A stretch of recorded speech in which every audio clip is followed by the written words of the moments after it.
Greetings, this is Free and Harry Dimension, and I wish you a very, very belated Happy Halloween. After many things, a lot of computer issues, and also revisions to a certain homebrew, which you will see later tonight. I am.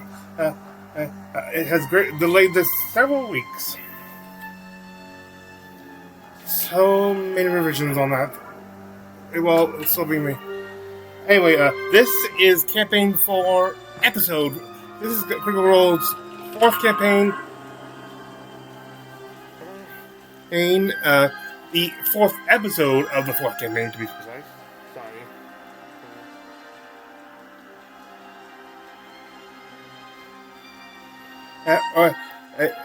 You. One second. You may know this as a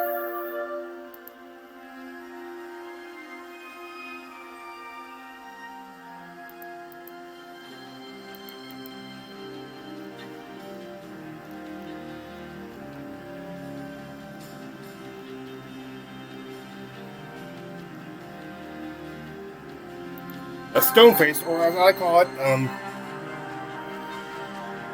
Death in Palazzo Davinos.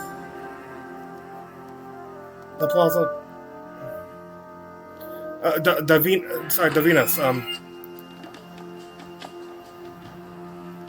Before I continue, I just like to say that I do not own nor am associated with Critical Role, its YouTube, Twitch channels, or any other products that it or Geek and Sundry may have out. I'm just a fan sharing with fellow fans. Yeah.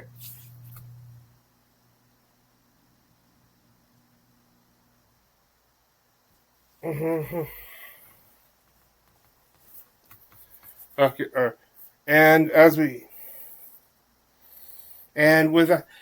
there will be, of course, be clips in this, shown in the interest of fair use and with the focus on moments not of critical value but of comedic value. And without way, let's get into it. We start out on the streets of Don here, where Bolaire is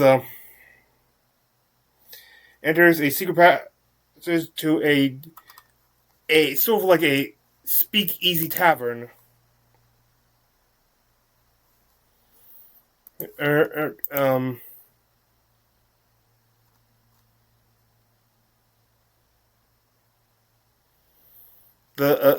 See No Evil, I believe it's called. He looks over as he looks out. He sees the bartender who looks over to him, and sort of signals that he is unnoticed, as it is described. We see all sorts. We see a few other patrons, and in the back a red door, which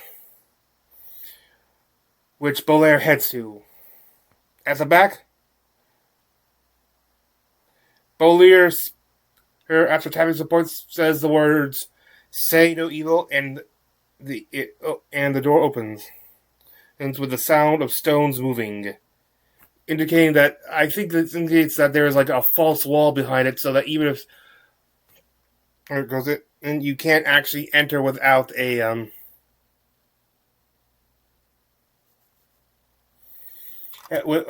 without the password.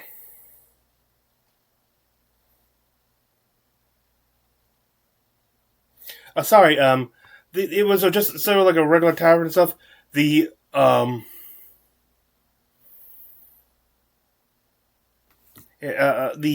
tavern's kind of just a normal tavern, but in the back, that's where the speakeasy is. But what we could see, like with the abolishment of certain magical with the limited use of certain magic stuff, that the illicit part of this is not in liquors, but in arcane.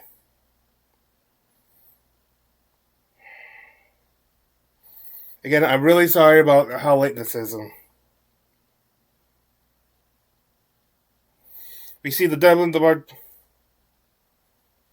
bartender, a bartender whose he is described as having eyes that seem to reflect more candlelight than there actually is.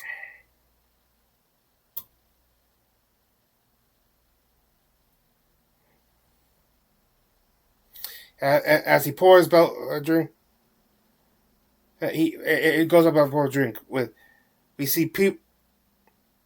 We see other people, like people with purple robes in here. In a corner, there's a woman across the tavern, and speaking to a mother and daughter pair.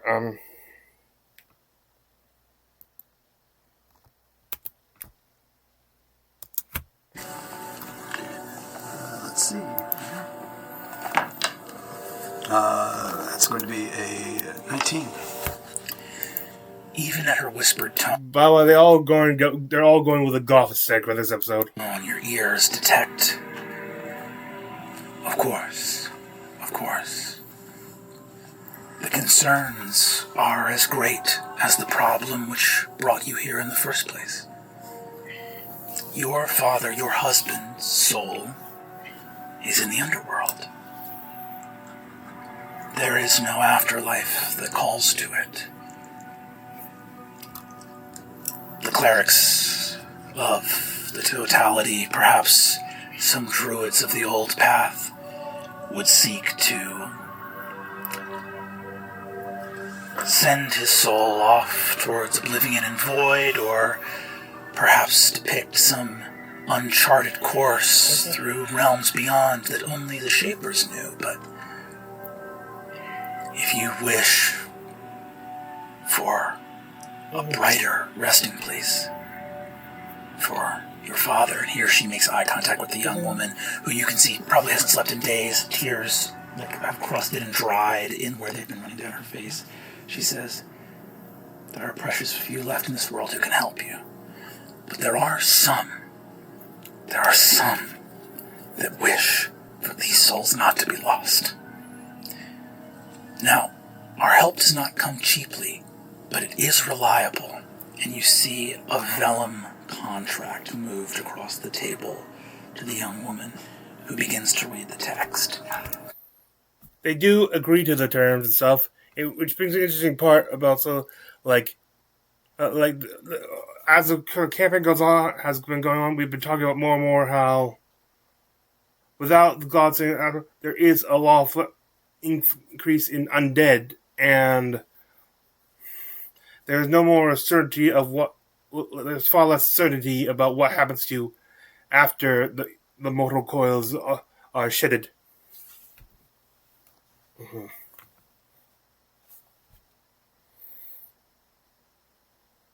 Then that his observations of the woman are interrupted by a call from none other than Rulius and Calistro, the tailors who were torturing Tior from the previous episode. The ones under the halberd, Condensed Creed's employ, implied to be I think they're implied to be also demons, though. With the appearance we saw at the end, that may not be true. There may be some other. When we saw Toro being tortured, we saw it without their normal looks, and it doesn't have the same demon appearance.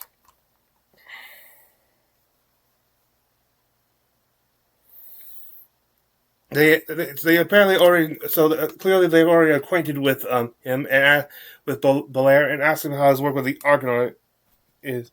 The magical community in the city with the new restriction stuff seems to be more tight-knit due to the pressures.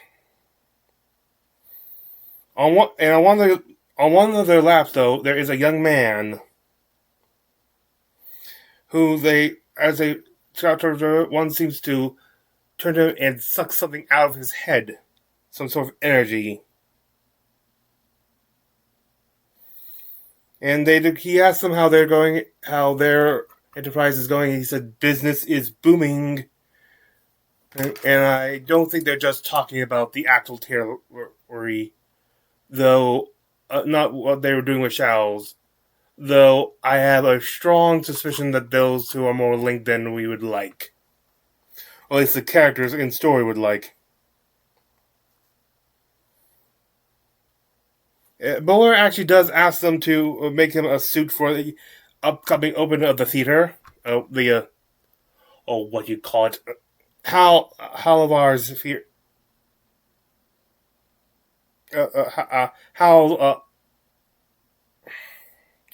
How's doing new theater?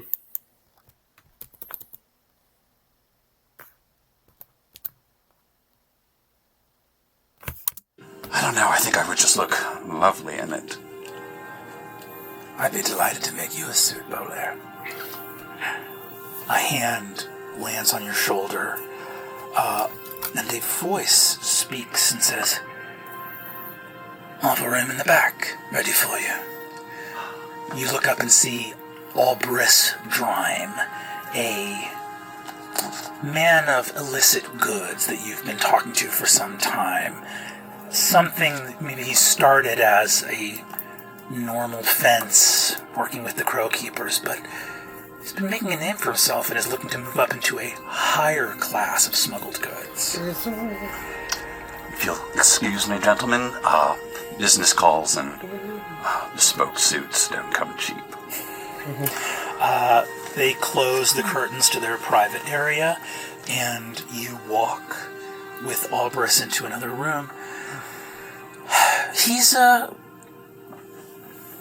able-bodied man, but not too terrifically tall. He's sort of similar in proportions to yourself, but you see that he sort of shaved head. He's got a nick in one sort of ear, and as you go into this private area, he turns around and says, "Well, the money's ready. I had no idea that you worked with the likes of us." Oh, I work with an awful lot of people, times being what they are. And, who knows? Maybe at some point, you'll be able to afford more of my services.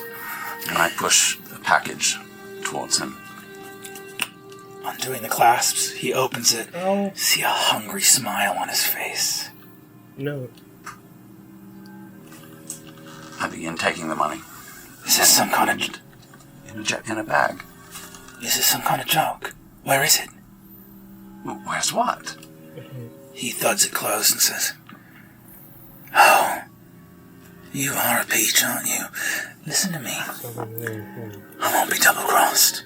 Now, I came for a treasure." And you see he flicks the hard exterior of your mask. "And I won't be leaving without one." Shit. What is your current HP total? That is 26. That was a lot of dice.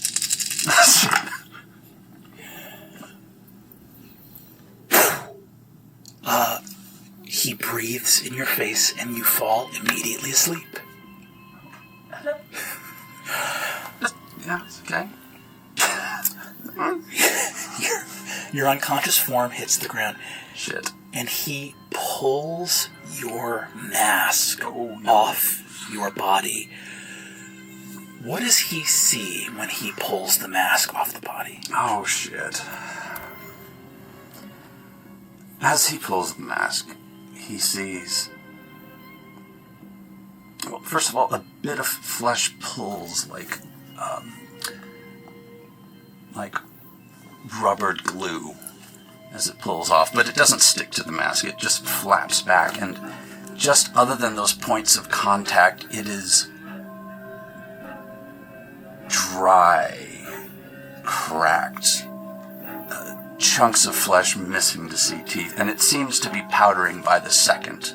Not completely, but just the exposure to air seems to be making it turn grayer and open up. The eye sockets are practically empty. It's just flaccid balloons of what used to be eyes. Any moisture that was in them long gone. He looks down. Oh, the fuck? Freak. Well, won't even have to kill you. Looks like you're on death's door. He looks inside of the mask. Cocks his head. Sees something. Maybe some glyph, something,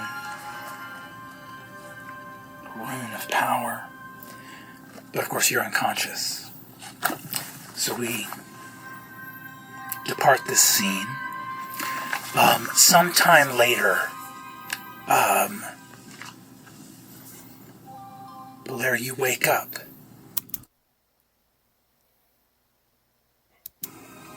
Feeling so much better.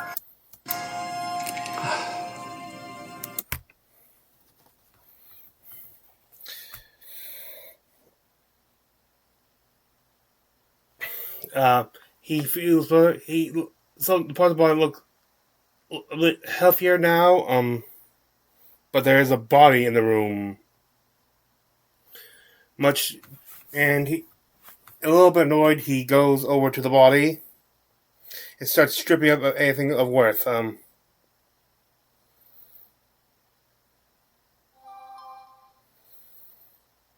then seems to just out of midair conjure a glass straight razor and starts shaving most of the hair off the body.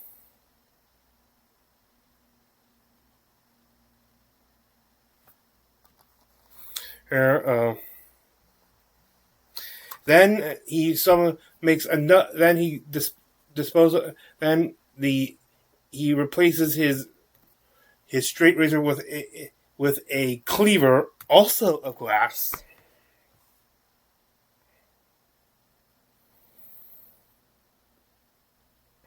And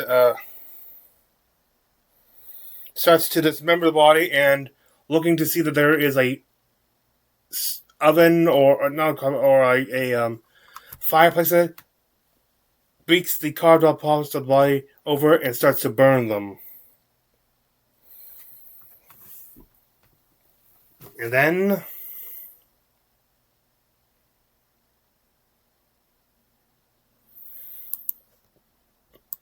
decide it's time to head home. Feeling as good as if you were a brand new person. You head off into the night.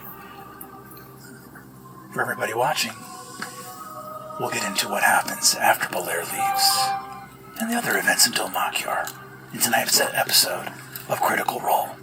Happy Halloween! Hi. Welcome to tonight's announcements at the Critical Role Announcement Playhouse. And tonight's episode is brought to you by Shepaku, makers of awesome battle maps and more. Sam, what does any of this have to do with food? It doesn't. What do you mean, Matt? You had us dress in these food costumes for the bit. What? Kyle said you chose these costumes. You sent him a list. No, that was my dinner order. Yeah. You wanted corn, milk, and a pickle? You're lactose intolerant. It's my diet. Then why the hell are we dressed like this? I don't know. I'm not. You guys look really stupid. Anyway, Chepaku makes freaking awesome maps and more for all your fantasy role-playing needs. Their complete fantasy bundle gives you access to 3 subscriptions. Maps, scenes, and tokens for just the price of 2. You'll get 6,000, oh my god, you're so cute, 6,000 battle maps, 2,000 fantasy scenes, animated versions, 300 hand-drawn tokens, token builder access, and new content every week. And it's way more content than you could ever swallow.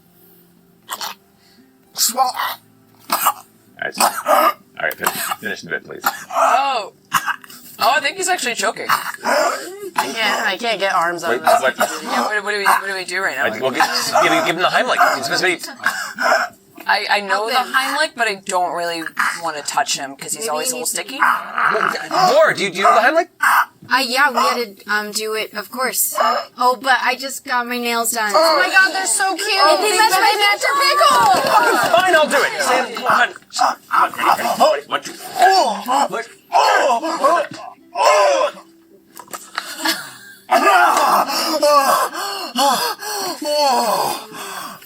Beautiful. Thanks, Matt. Wow.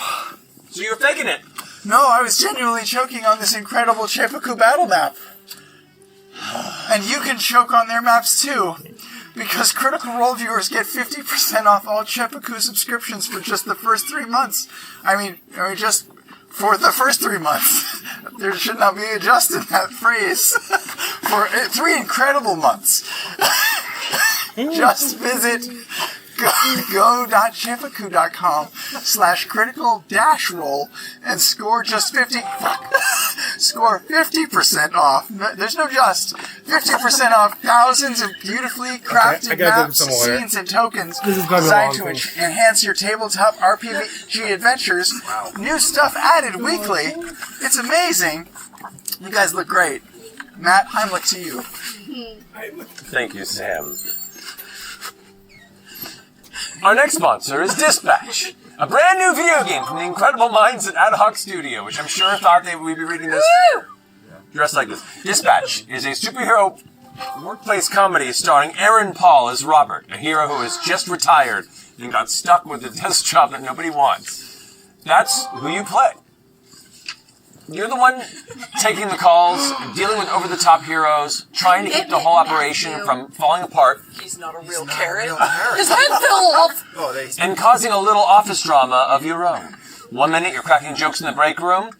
The next is life or death decisions. How you play and what you decide changes who's got your back and where the story... Don't touch me! Now he's a broody teen carrot. It's hilarious, messy, and kind of brilliant. And best of all, Travis, Laura, and I are in this game. Exactly. Dispatch is out now, so dive in at bit.ly/CR Dispatch to see where your choices take you. But wait! It's a really good game. There's more. Don't miss our Dispatch one-shot on October 30th. Yay! Myself, Travis Willingham, Laura Bailey, Aaron Yvette, and GM Jasmine Buller. Streaming on YouTube, Twitch, and beacon.tv at 7 p.m. Pacific. Thank you, Dispatch, for sponsoring this episode. Marisha, you're out. Yes, I am. Our Beacon exclusive series Fireside Chat will welcome the lovable, the amazing, one of my favorite people in the whole wide world, Alex Ward. Spooky Boy.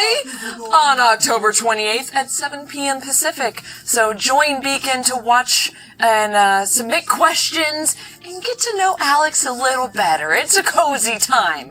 And as a reminder, Campaign 4 will take a break next week for that aforementioned Dispatch one-shot, but we will return Thursday, November 6th with the Soldier Table. And of course, if you ever need a refresher, a reminder, you can get caught up with everything Crit Roll related with our Lore Keepers, with our weekly crit recaps on critroll.com. They're great. Awesome. Laura, you're up next, Miss Pickle. You guys! It's our Delilah Briarwood dice set! It's the 7th exclusive collaboration with the artisans of everything dice. Ooh. The packaging art of this hot Delilah is by Ariane Makua. And it's amazing. And the dice are equally amazing. Oh man, I destroyed the world for that one. Can't wait to show you how pretty they are. Go and check them out online. They're like purpley? 14! Ooh, those are so cool. Exotic stuff. Guaranteed. Yeah, at least 14 every time. Also, our partners at G Fuel are celebrating critical... Wow. 10-year anniversary with an exclusive collector's box of drinks. Look at that! It's so beautiful, and it's actually really freaking beautiful, and it tastes good too. And it's available only at gfuel.com. Yeah. We're real YouTubers now. Yay! We have a G Fuel collab. There's stuff that comes in the box. Yeah, it's really cool. Yeah, there's a shaker. Yeah, you can check it out. It's super pretty. When are we gonna make milk? Whenever you're ready. I've been dying for it. Oh, Dickers. Yeah, Comes with Dickers. Dickers. All right. I believe that concludes our announcements. Is that right, Garrett? I think so. And so with that, let's bring us into today's Flowerman.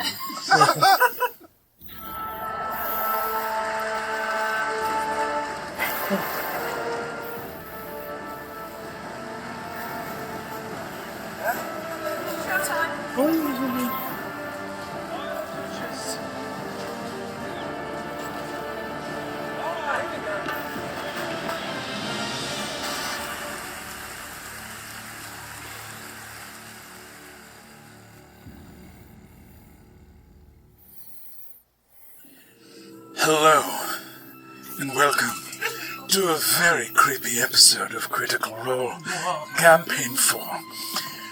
I'm your Dungeon Master, Brennan Lee Mulligan, here for the Oops All Alex Ward's episode.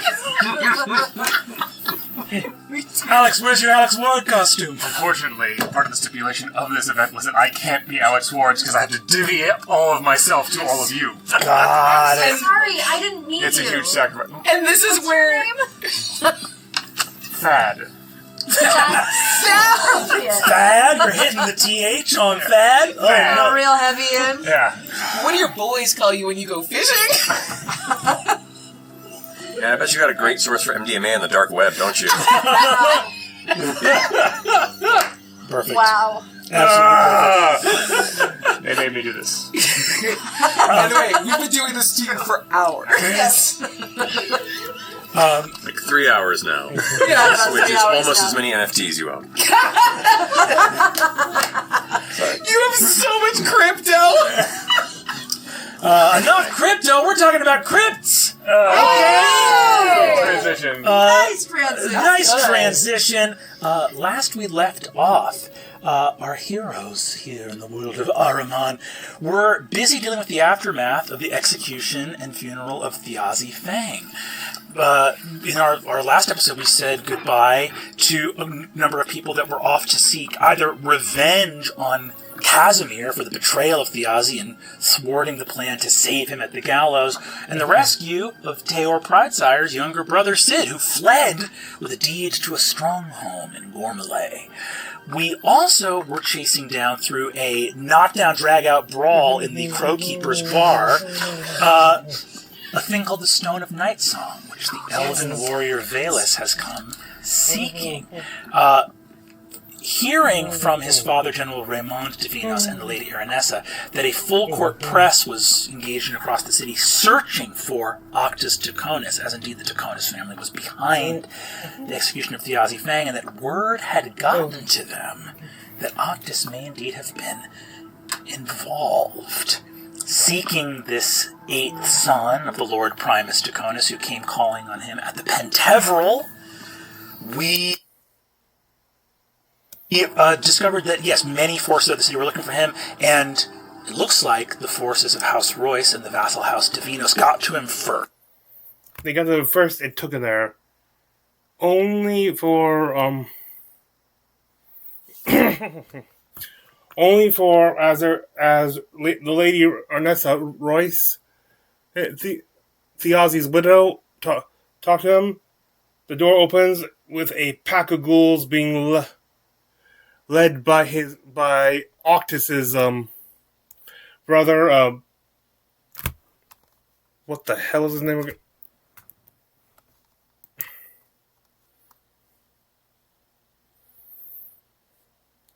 Ethrend, and appearing appearing there with appearing with down below out of shells, not as in like hidden in shells, but come directly manifesting from shells. His father, Primus Tachonis, phases the skull and spinal cord from Julian's father.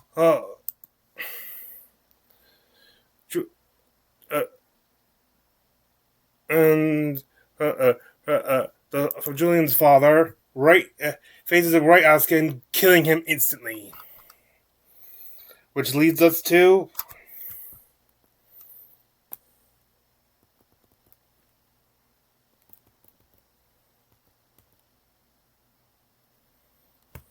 and he collapses to the ground, dead. I'm going to need everybody here to roll initiative. I didn't roll any of the dice. Okay. Oh, that's okay.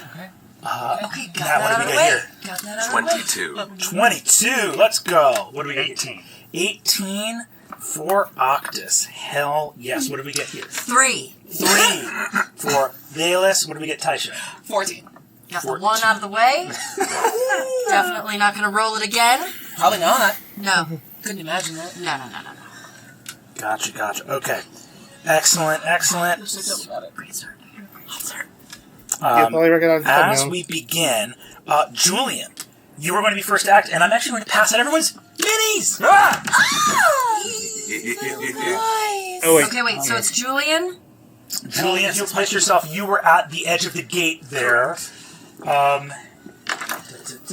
And then, Valus, you were right next to Matt's character, Ashley. Thank you.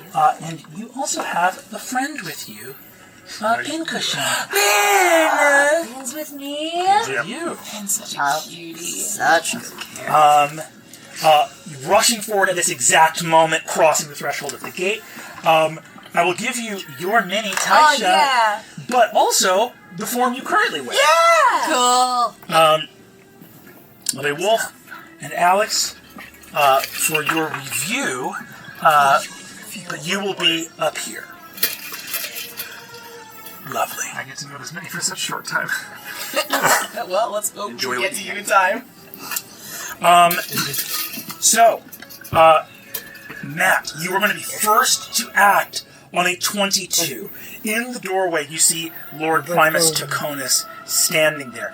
Also, with that divine sense, I believe, from Valus, the courtyard is brimming with undead just beyond the barrier of this world. So you can see that the spirits of the dead are flooding to this place just past the barrier of the living world. Essentially, you get this feeling almost like walking through some vast, frightening aquarium in the dark, where but a single sheet of glass separates you from monsters of the deep. Your family's bad. Yeah. They are. But Julian, you are first to act as you see Primus hovering just slightly above the ground. As you see your father, his skull, a massive hemorrhage of blood as his brain.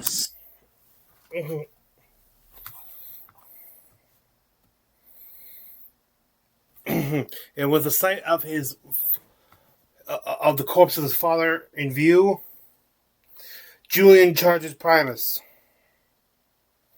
Though he ends up missing his strike because he would need to step onto his father's corpse to gain proper form.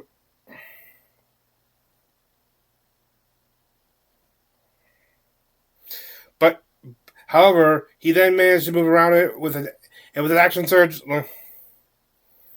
And hits with another attack, causing the Vex weapon mastery to take effect. And attempts to then strike him with his I think they call it a demi gauntlet. I'm not sure if that's if that's something it's a historical name, or is that something specifically in game. But Primus manages to deflect it off of a magical armor around him.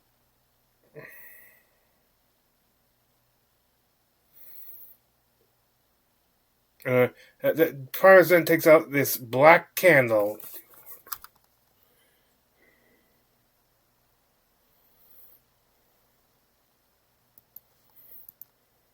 He Yeah. goes. I bear your house no ill will. If you. And he flicks the blood onto the ground. The moving forward initiative from Julian, standing there in this moment, looking at the face of death. We are going to move up into the tower. These robed figures in front of Ethrin, you see that the Tachonis must have ushered these ghouls through the city. These chattering, corpse-devouring undead have been... They are actually in common clothing, so they were so they had disguised them so as not to arouse suspicion while marshalling these undead forces. Ephraim's ghoul, Ephraim's ghoul search for one of them kicks Lady Ernest away.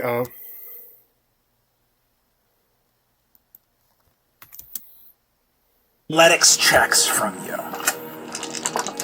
Sure. Hey, roll. So good. I'm so good at this. How many? First one is you need to get a 15 or higher.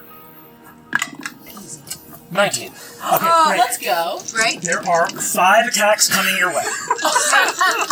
Happy Halloween. My AC is 16. Yes. No. These are athletic checks. These are grapple checks. Okay. Tested. So slutty. This next one is you need to get a 14 or higher. Let's go. 8. Oh, I was waiting for the end of that. What about the bonuses do you add? Hey, he looks like this is the first time he's ever played D&D. You're doing great, bud. Okay, on the second, so 3 of them have used their attacks. There are 2 left to go. You see that in the silence radiating throughout the room, there's a silence everywhere throughout here. You see that one of them is going to go for Aranessa. Successfully grapples her.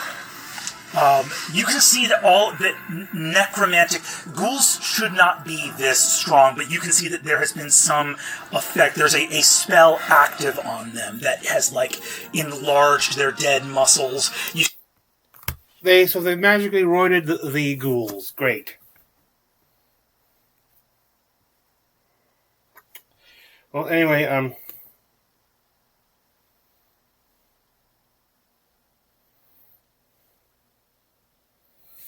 one of the ghouls. I could one of the ghouls, or perhaps Ephraim himself. I think he may have been Ephraim. My notes say one ghoul takes a cord and Garrett's Octus for 7 damage. Octus then casts a Mind Spike on Ephraim.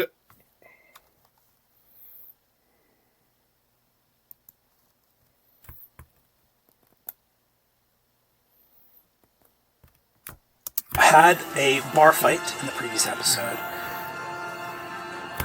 The world of Ahriman has many different walks within it and many different opponents. And I will remind you as your friend, because we are playing a game together above the table, this world is not necessarily balanced in each and every instance. It contains a verisimilitude, and I wish for you to walk in the light of that truth. Why do I feel like I'm being read terms and conditions? Me too. Okay. Alright. So we're going to keep this because because this is the reality of the House Tachonis' planned slaughter of the House of Royce and Davinos. We're going to keep things extremely honest because the world of Ahriman is not fair. Oh my god. So stressful. On a 9 or higher, Ethrin will save. Okay. No, it's... 14. Ah. That is a save. The spell doesn't land. He takes half damage from the spell. Okay. That's something. That's something. So it's Okay. not a great roll, so that's... He takes half of 9 psychic damage. Okay. This will still prompt a concentration check from him. Sad, that's so Love good. that. Gotta make a... You... Okay. So, going into this attack, half of 9 is he takes 4 points of damage. As the spell goes off, it is a difficulty 10. He's making a Constitution saving throw. Seems pretty hardy, right? Yeah. On a 9 or higher, he saves. 19.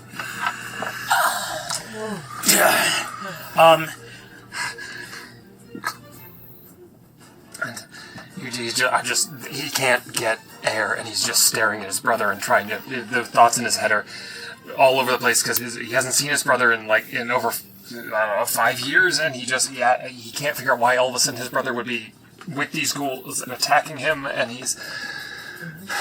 that's the end of his turn.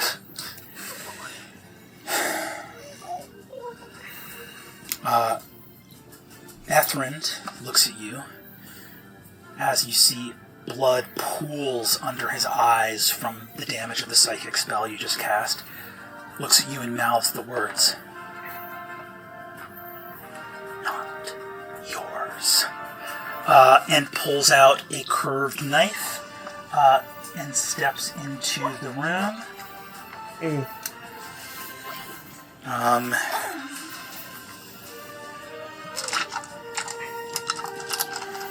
So I'm going to make 2 attacks. Does a 16 hit?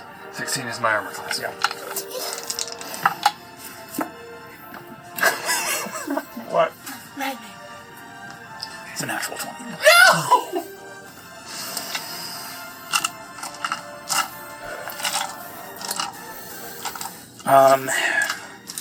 Well, I'm glad we're all dressed for a funeral. What the hell? He deals you. He deals you 15 points of damage. Don't. I have 1 hit point left. I will reach over there, so help me. Do it. There's no better outfit for an Enya slow death scene. Oh no. What is your hit points total? 23. Because this is a crit, Oh. he deals 24 points of damage. Oh. If he deals 24 points of damage, this will be the end. What? Yeah, if you Double over. hit your max again. This is too much. Yeah. Too much. I have to stand over here. Yeah, I feel like I want to go walk into the set.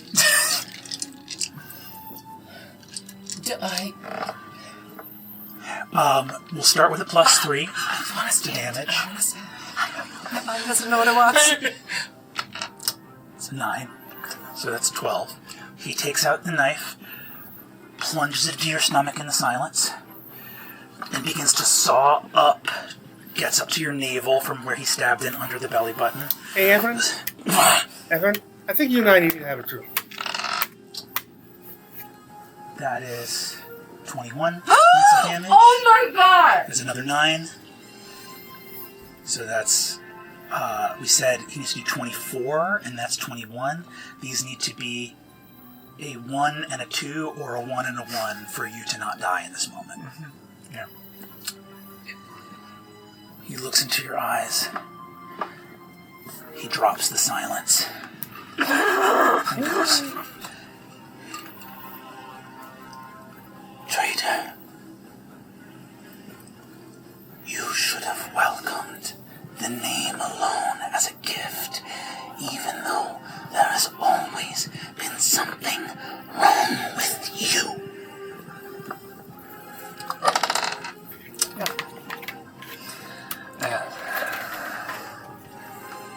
With a 7, he withdraws the dagger, and the hand that holds the Stone of Night Song, he plunges into your core, and you can feel ice-cold fingers release the stone and begin to wrap around your heart from inside you.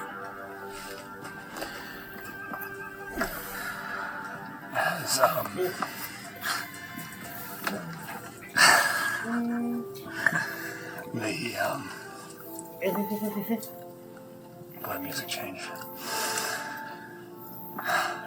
As he starts to feel cold and his strength leaves him, still having the garrote around his neck and this hand inside of him, he just stares at his brother. And he just thinks that he's never gonna get to keep his promise and meet up with Thimble like he said.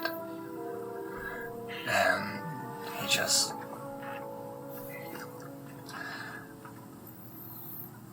Pin disappears as that lets go. And you just see it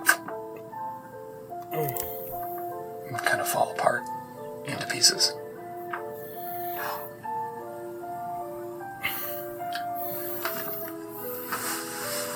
Pin falling apart in front of you. Velas, you see this. Taisha, you see this. Taisha, it is your turn as you thunder over the threshold and watch Pin turn to see you and disconstitute, falling apart. I race up, and it's like a big dog trying to hit the brakes all of a sudden, just stopping right in front of Pin. And it's just a growl low in this very large, very dark wolf's throat. But from the creak of the gate and the rustle of the hedges and the tree branches, you hear Taisha's voice all around you. Breaking. Where is Octus? He's inside. And is there something I don't care about the ghouls. I don't care about Julian. I need to find him. Upstairs, having taken a lethal amount of damage, we forego death saving throws. The amount of damage is enough for an instant death. Taisha below, in the adrenaline of the moment, surging forward.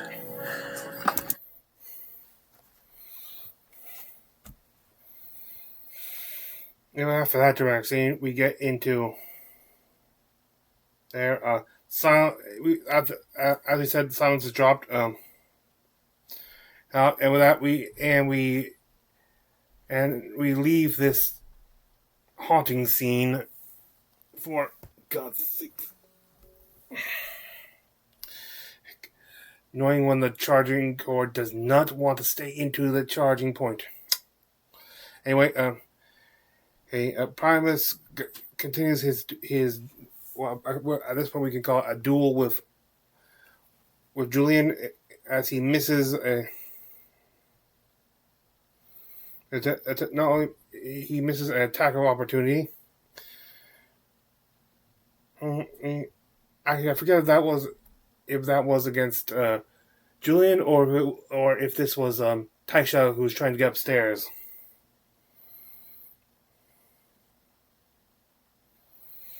But after this, Primus on his turn vanishes and reappears at the fountain middle of the courtyard. Yeah. Well, yeah. Okay, 1 sec.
Sorry about that. Where the put I?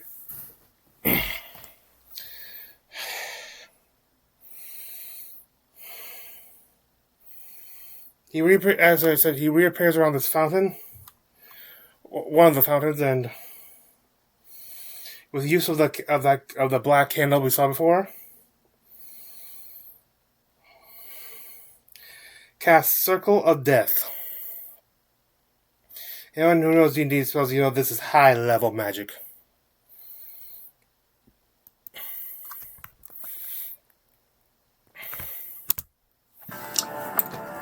And is going to cast Circle of Death.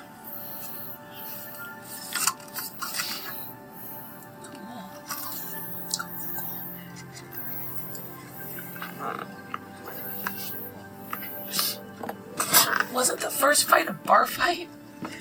Yeah. I feel like this is accelerated in a pretty fucking unbelievable way. No, I don't know if I said something many years ago that you've been holding on to. That's what it Is this for your Pepperman? Is this because of the disposal? This is a bar fight. I think this goes explain to me. Matt's time first having a TP technically wasn't full party kill, but like end of the adventure thing was like a group of 5 thing is at his home game before streaming started, where his TP kill was brought back by a horde of ghouls who made very good use of their paralyzing abilities. 3 down, went down, and one basically had to grab the other one and run out because he realized there's no winning. What is a bar fight? No, Yeah, why am I catching a fade? I also died in the disposal. Does this feel different than the bar fight? A bit. I thought you guys said get ready for you said it's goth energy for the Halloween episode. Yeah, I meant like Hot Topic goth. I did. I'm going to need Constitution saving throws from Julian and Taisha.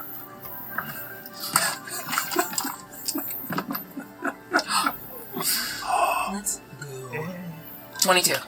25. Oh yeah, Let's go. let's get you guys to live. Well, we'll see how much damage it deals. Yeah. Oh yeah. This is it's a 6th level spell coming our way. Oh, don't. Well, don't. You know druid rolls are different, right? I don't get the wolf HP anymore. Each of you takes that is going to be 21 damage. Would have been 42 and is instead 21. Oh, cool. Are both of you still up? 10 hit points. No. Oh yeah, that is. It's a little sensitive. I'm sorry. Yeah. Jesus Christ. You see Primus Tachonis stands here in the middle of the Davinos Manor in the city of Dolmakyar. Tonight,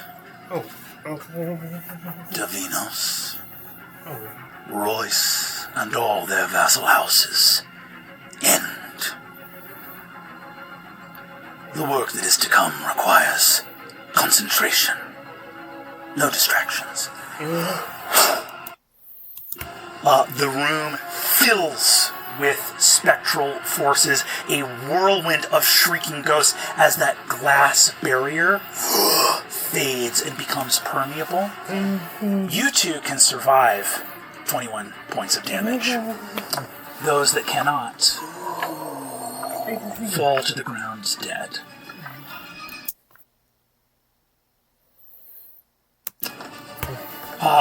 The guards collapse, scattering throughout, and Primus lays waste to vassals.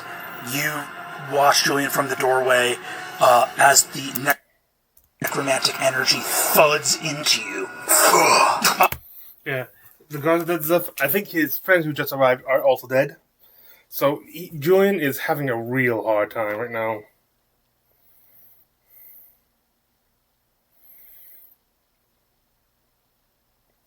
Taisha then calls out and says, "Why? Well, still in wolf form. Why your son?" And his response, what is the purpose of having something if it's not loyal to you? Boy, this guy is an asshole. Excuse the language. If you watch Critical Role, you don't mind it.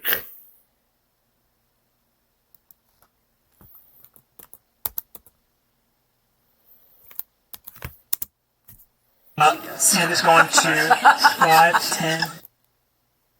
This ghoul off of her. Boom. Natural 20 Okay. is now going to act.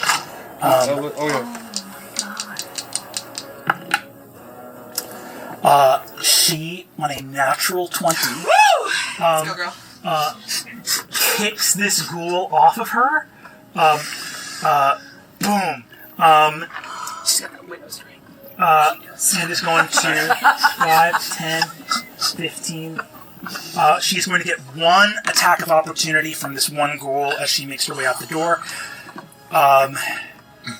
Let us hope that it is not successful. I will roll in front of the board. God, that hasn't gone well in the past. Has it?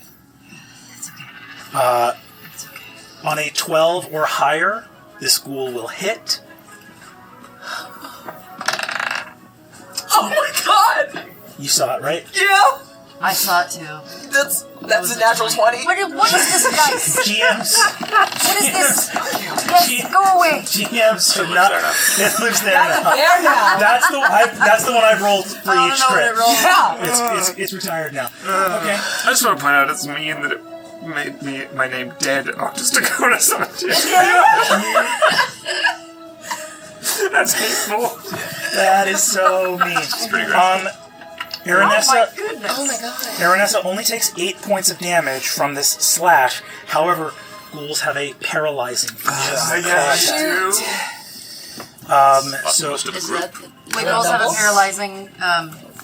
What do you Louise say? was there. Yeah, their hit has a little paralytic effect. Is that the double damage? Why am I helping? Don't help. She's fine. She's fine. this is once again. We'll see if Aranessa can do it. It's only a DC 10 Constitution Girl. save. I should go get the got good die this. back. We'll use a different D20 for this. If she fails, it's because I threw the good die. No. She just needs a 10 or higher on the die. Or 50% chance. 12! Okay. So, Girl. using her movement, she begins to sprint down the hallway, and she calls out, "Guards! Gentlemen, to our aid!" Shrieking at the top of her lungs.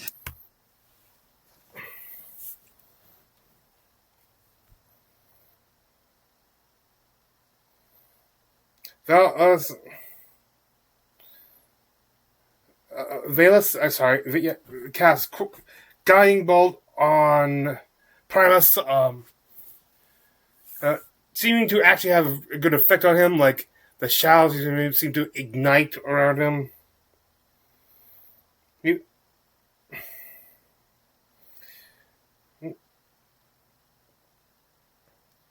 Julian, who also now sees the sight of his dead friends, is further enraged.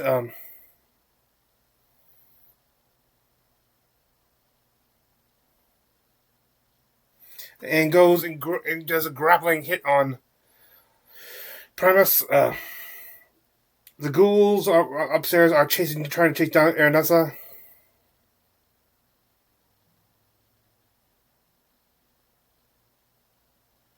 Here's you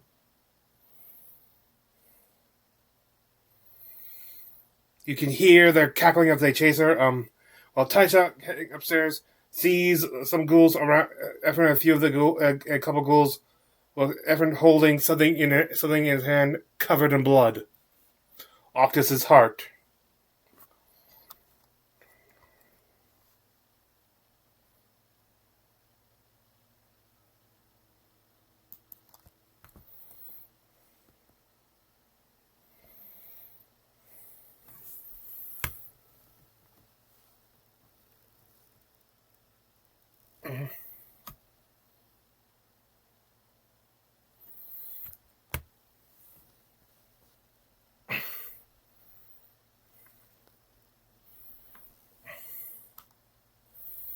It looks Oh, let's go! Damn! I'm gonna go ahead and try and spear him from behind with the rapier. Okay. That's an actual 20. Let's go! Let's go! Now you Oh no, my horrible hat.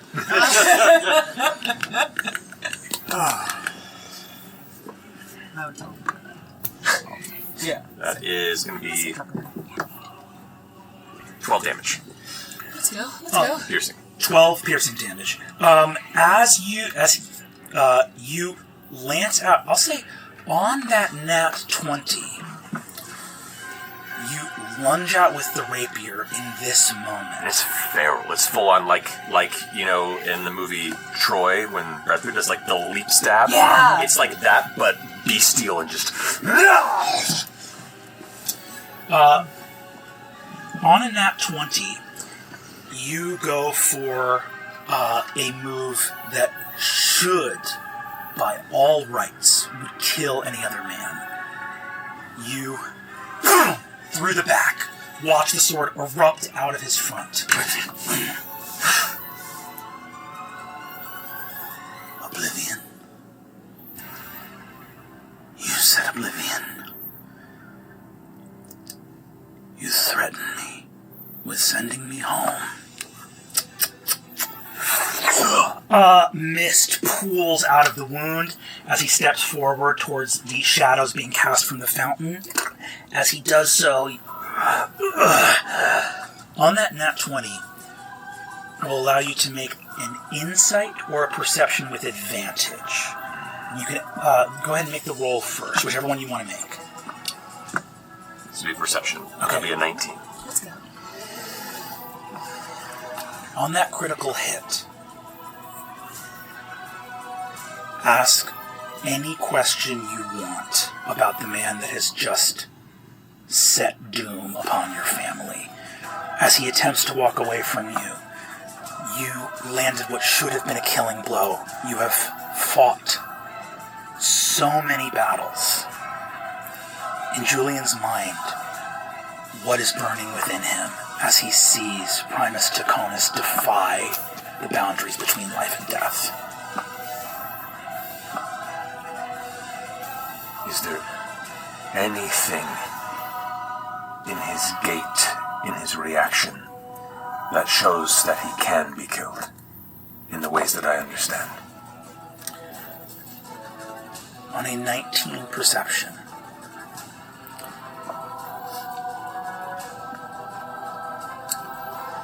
he moves away from this place, and you study as he moves. If this man were a god, he would not be fleeing right now. This is just a man, and he can be killed. On that critical hit, from this point forward,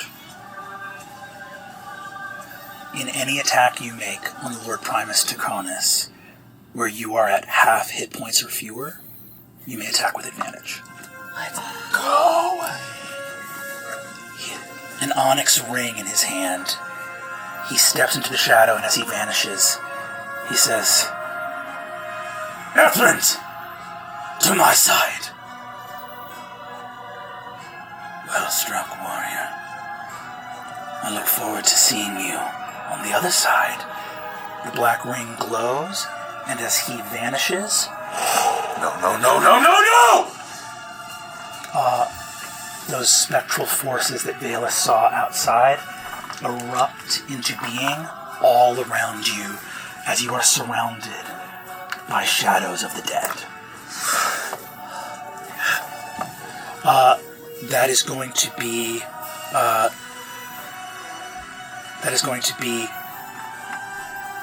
the Lady Aranessa Royce. That is going to be her turn. Valus, from the door, you can see these figures surrounding Julian. You've seen them, you've fought them many times before. These, in the long centuries of Ahriman.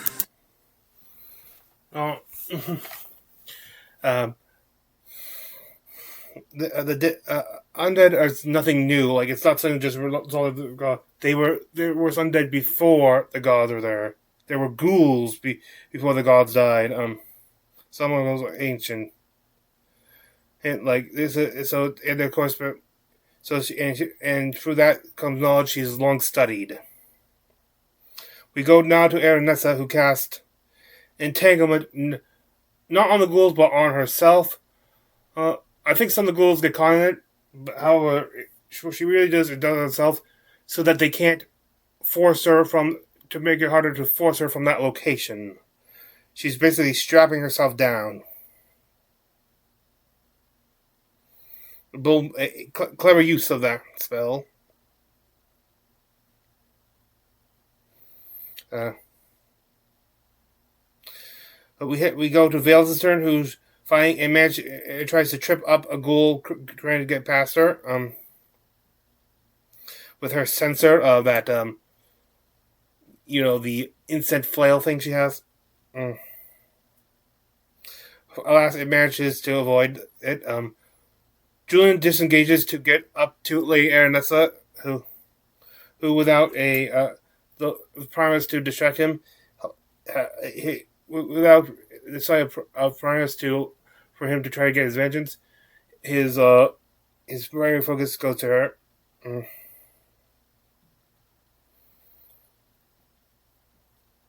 he uses a second wind to heal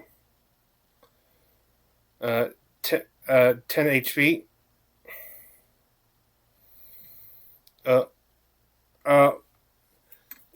At least three of the ghouls are trying to extract him. The last one actually succeeds. It manages to get her out of the entangled spell.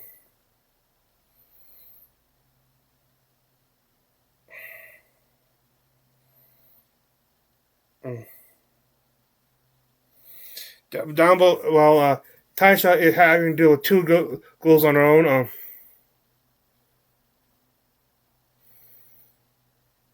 And Taisha managing to bring her down to 0 HP, but because of new rules, doesn't automatically change her back to conscious. Doesn't go over to her form, but actually knocks her out.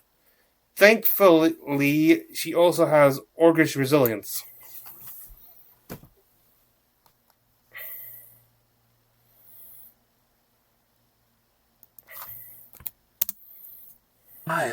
What it looks like as it does not. I think it does. I think he kills a wolf, and then it's not that it like rotted rapidly.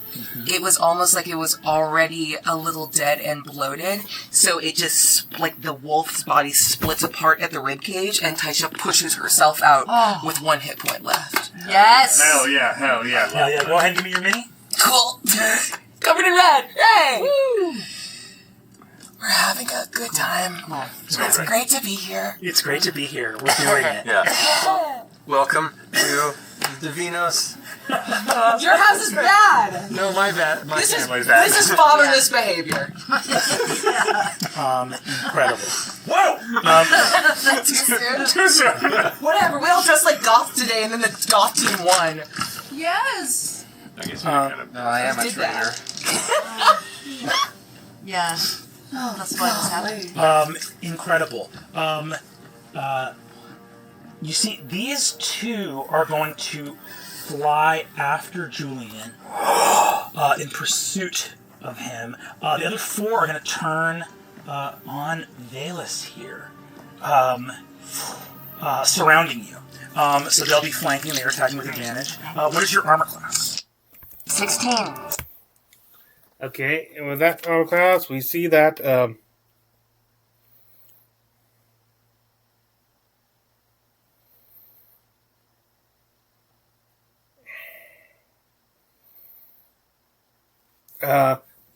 they try to gather and try to absorb her life energy.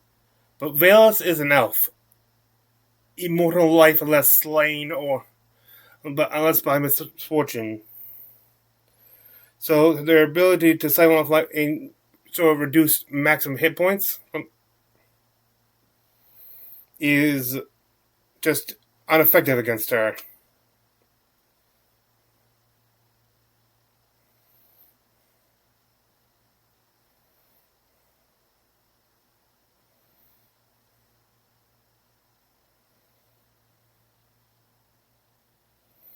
And Aranessa manages to use a spell to... I forget if it was a spell or I can't... But she blasts one of the ghouls. And Taisha expends a wisdom save for...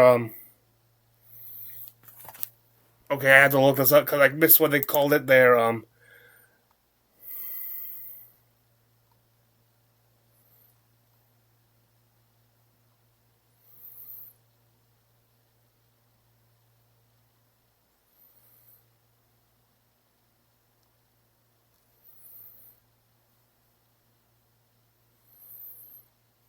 So that was the shades that were going after.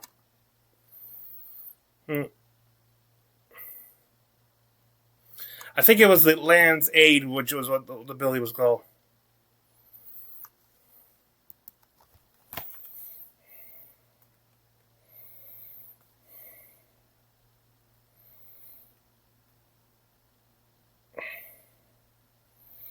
Then cast Shillelagh to on her staff she has, or walking stick. Julian dashes and goes uses that shot to get upstairs, which he does because as a bonus action. Actually, I think he uses his action and bonus to dash get upstairs. And then while the ghouls are trying to attack Aranessa and Taisha, though Taisha actually does take a blow, now bring her once again to 0, but without Orcus' resilience already spent, she is out cold and will have to start making death saves.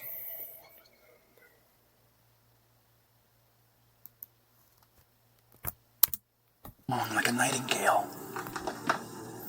Taisha, as the chill of the ghoul's poisonous touch flashes into you, you also hear that song. Some distant cry of a creature beyond the edge of what is seen and known.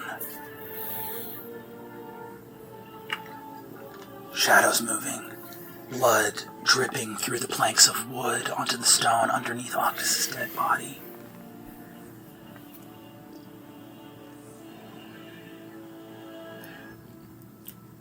When he was alive, what did Octus think would happen when he died? The underworld is a known thing, but yet no one can ever really know the touch of death until it happens. What did Octus imagine it would be like to die? I think he thought, considering, he'd been told growing up how his family, they weren't this, but they were the stewards of the passage of life and death. They were a necessary part of the cycle. And he thought that, due to his affiliation and his family, he would have an easier time passing and be able to make it through and go into the natural cycle, and that the problems that are affecting the world wouldn't bother him because his family knew what to do. That's what he was told, and that's what he believed.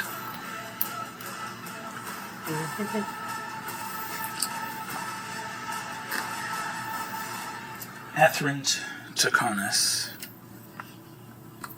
here in this space, steps forward, faces the shadow. The hand of Primus Tachonis reaches from the shadow. Taisha, even paralyzed, you can see this.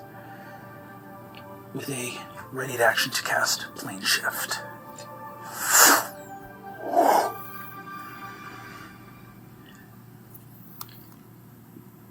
Gazing at you.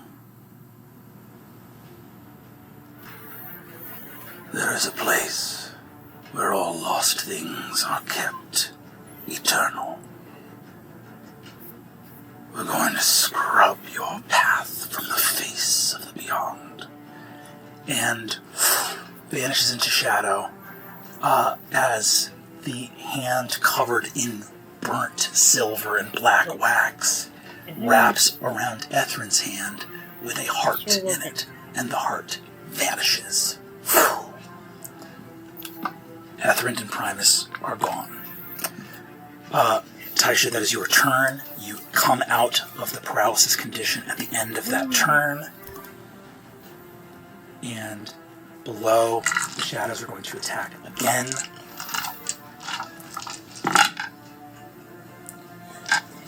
That is only one hit for 6 necrotic, halved to 3 damage to Valus.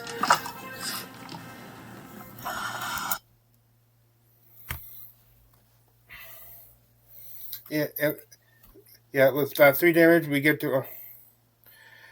and that's who ready, he starts to cast, but doesn't cast anything. Instead, readies an action to cast.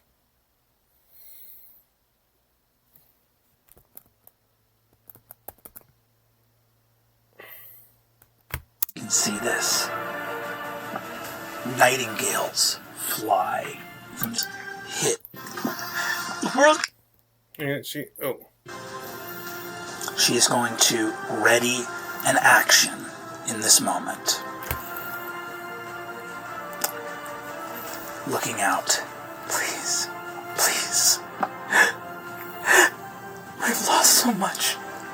The doors are closed. The world cannot fall further into darkness. Please! And calls out, and reverberations hit everywhere. Valus, you and you alone on the first floor can see this.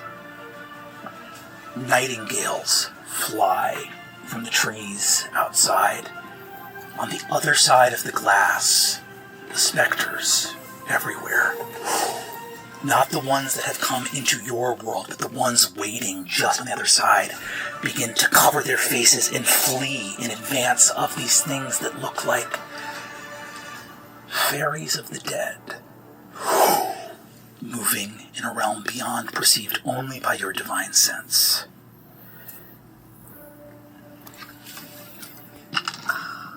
It is your turn.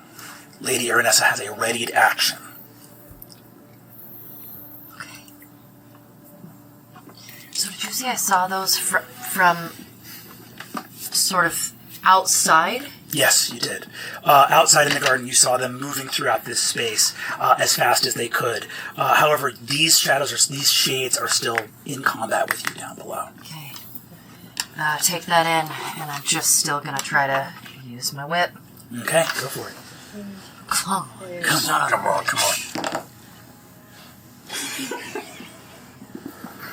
It's a 1. And that one. Yeah. I'm so sorry, Ashley. It's okay. You know what? It's just, it's... That's how it goes sometimes. The throne. My boy's gone. Yeah. My boy Blue. Blue. He's gone. He's blue now. Okay. Surrounded here by the undead. I mean, I can stay here all day. They can just keep trying to take life away. It's not going to happen. But I really like to feel that. I got all day. I got all day. I got my whole life. Okay. We move to the top of initiative. Julian, leaving the staircase, you look down at Valus. You cannot imagine that this warrior will be alive when you next see her. These shades are on top of her, the sensor over and over again moving around her. But you hear Aranessa's voice.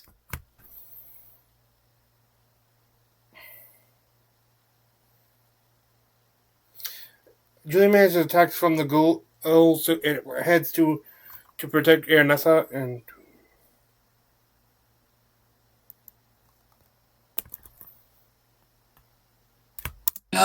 She goes, fly. And from underneath you, haste on Yes!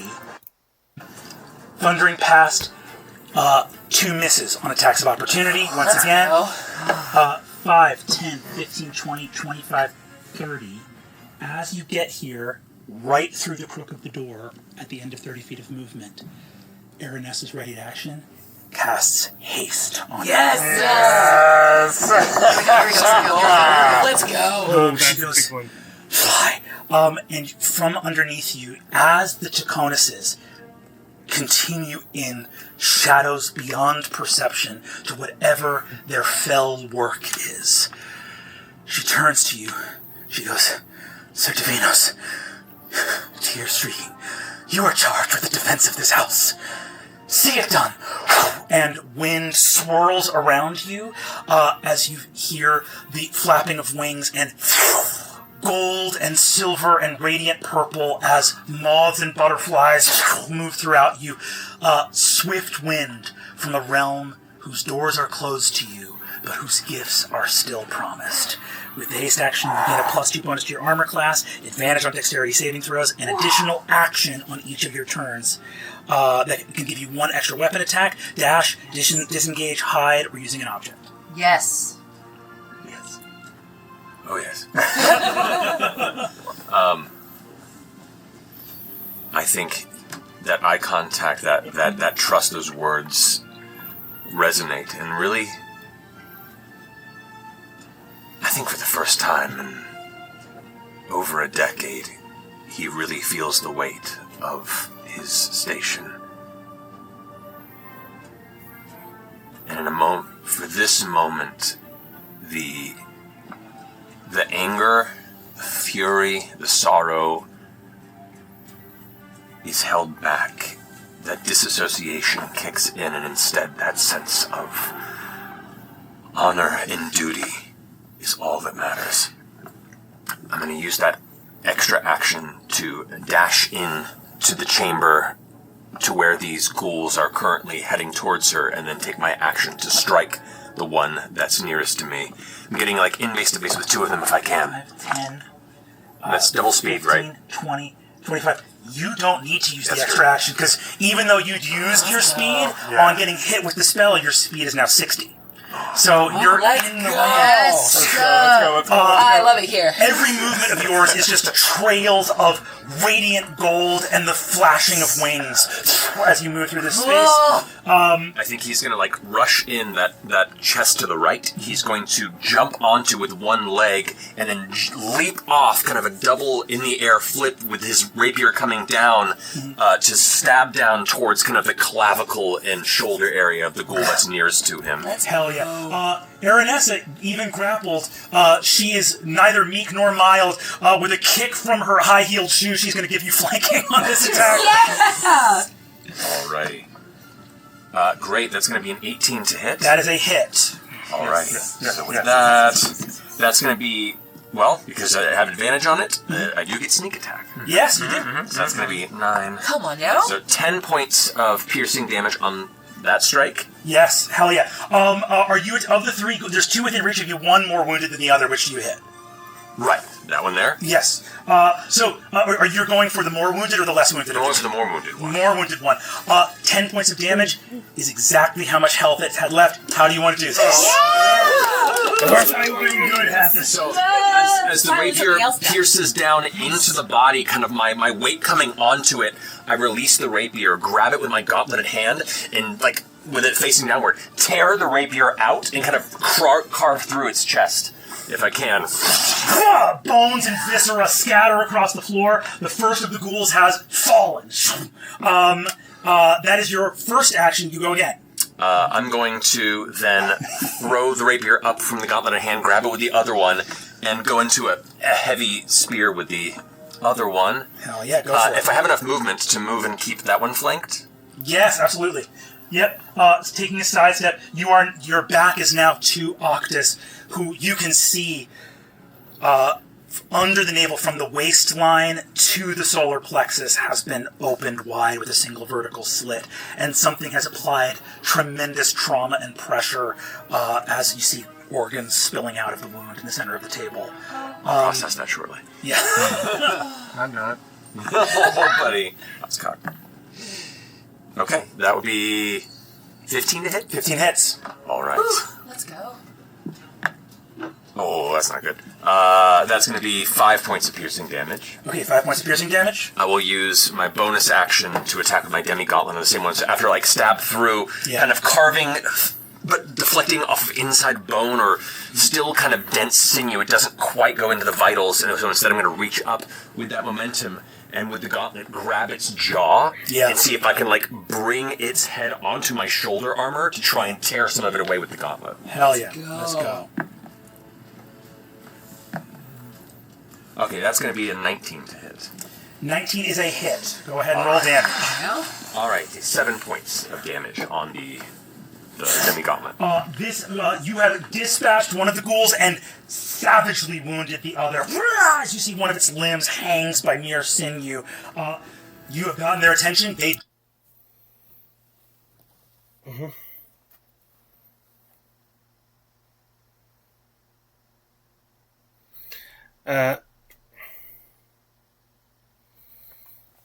Then we move to Tasha while she's in the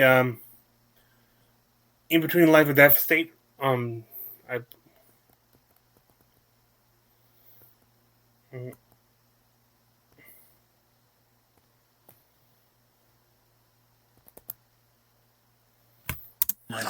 shit!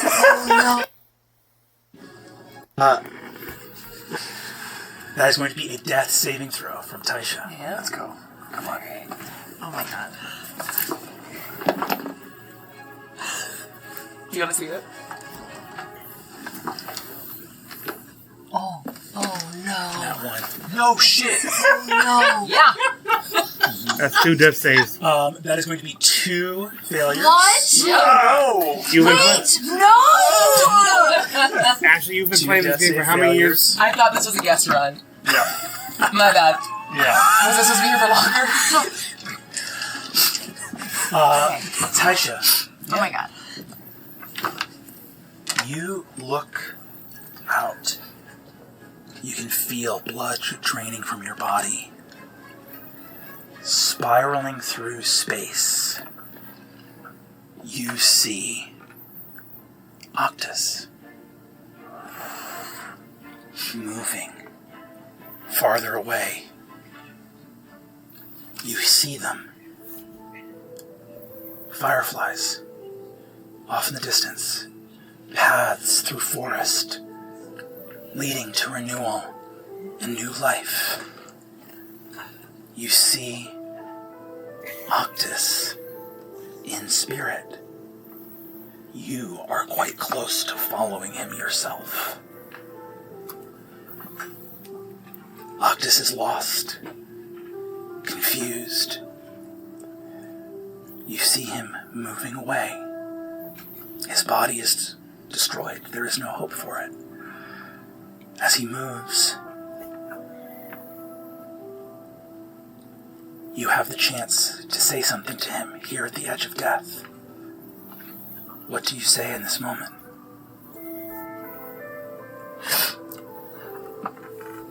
I think I've made jokes to him and to my family about feeling very maternal over him, and there is some part of me that has the thought to give some strange bit of comfort in this place, on this path, but this feels so wrong. And everything in my path is about accepting the cycles of life and not fighting when your time has come. But it's not his time, I know that. So I just turn and yell, "Go back!" Not yet. Not yet. Octus. This is the first moment that some consciousness returns to you. Dying is such a strange thing. Is it really even you that's here without your body? Can the thing in you which is eternal be said to be yours? Or were you its? Until suddenly Taisha's voice the fluttering of wings like there are birds nearby in flight. Go back. A path through a dark forest, but a woman who knows those woods is telling you not to go yet. What do you say?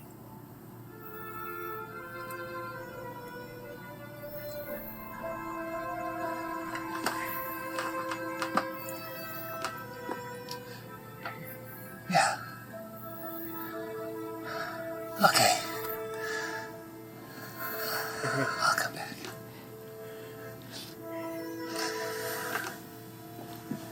It's too early anyway.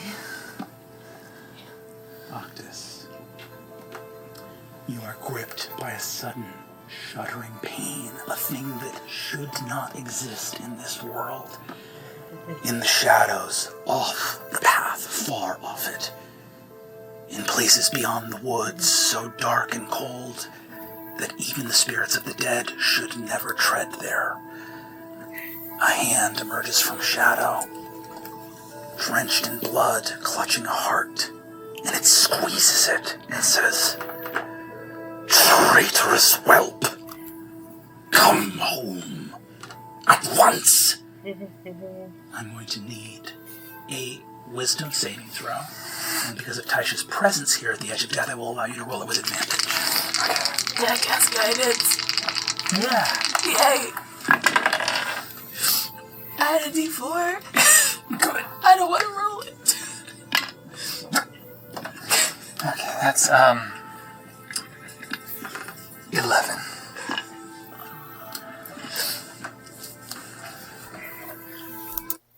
Shuddering in pain, you can see, Taisha, this spirit of your young friend, like a son to you, forever loses its chance to walk the path through the forest. Turning to you, he takes a step off the path, and it is in so doing that this hand in the darkness pulls, and you see that something splits in his spirit as you are being called in two directions at once. The force within the darkness, horrified to find that something else has drawn close to call you where it would not beckon you. We move from this place of death and return to combat. Yeah, less death there.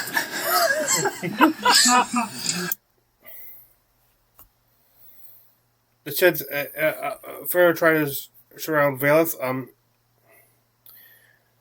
Aranessa disengages and uses a healing word on Julian. Though I forget if it was actually on Julian or... I know at some point I missed some... Well, for watching this first time, I missed something at a point where someone heals Taisha. So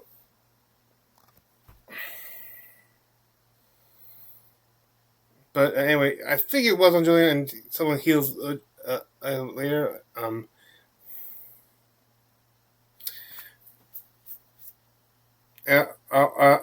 And then Valus, using a smite on her sensor, destroys one of the shades.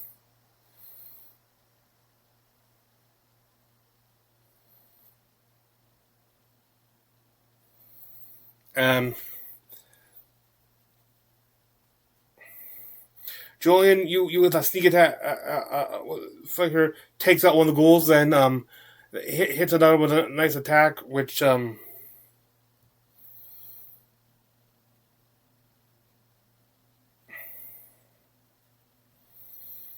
takes out a ghoul. He takes a ghoul. He hits another one. Which vexes it, which doesn't really matter as he then uses a attack, which he grabs to grab it one by the throat and squeeze it so much that the head pops off. It goes over to support Taisha. The ghouls keep start to attack around her. Start attacking Julian.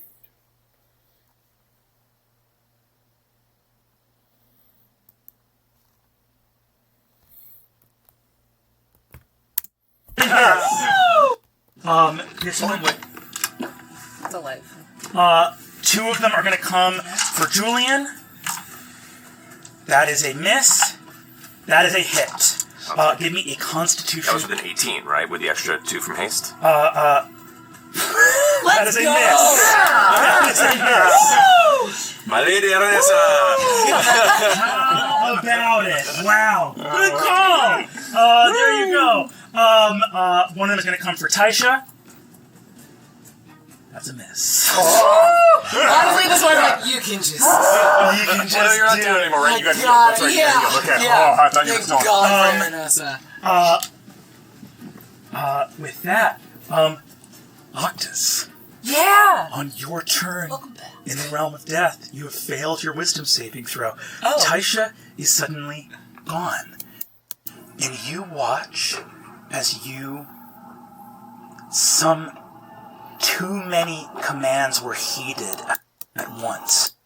And his spiritual form in this woods starts to unravel as he attempts to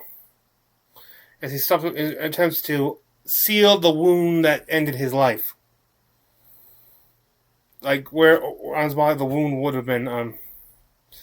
It starts stitching, try to stitch it back together.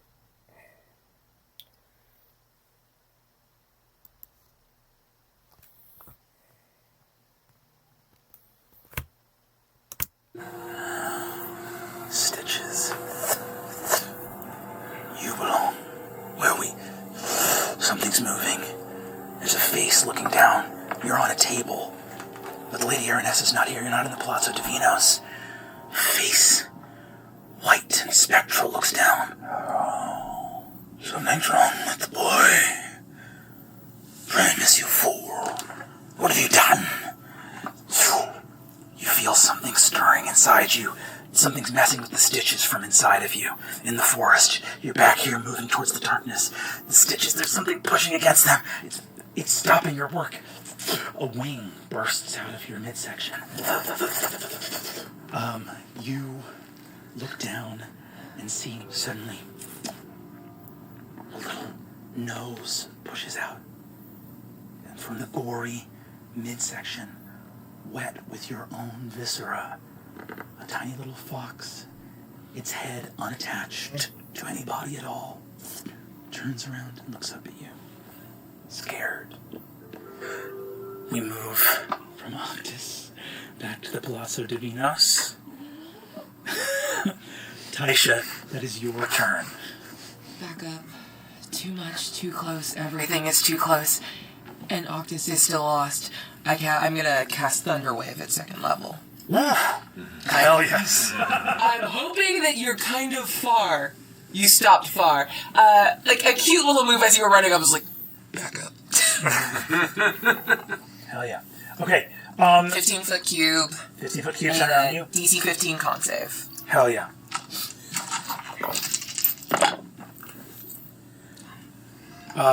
That is 1 success, 2 failures. Okay, the 2 that fail take 13 points and are pushed 10 feet away from me.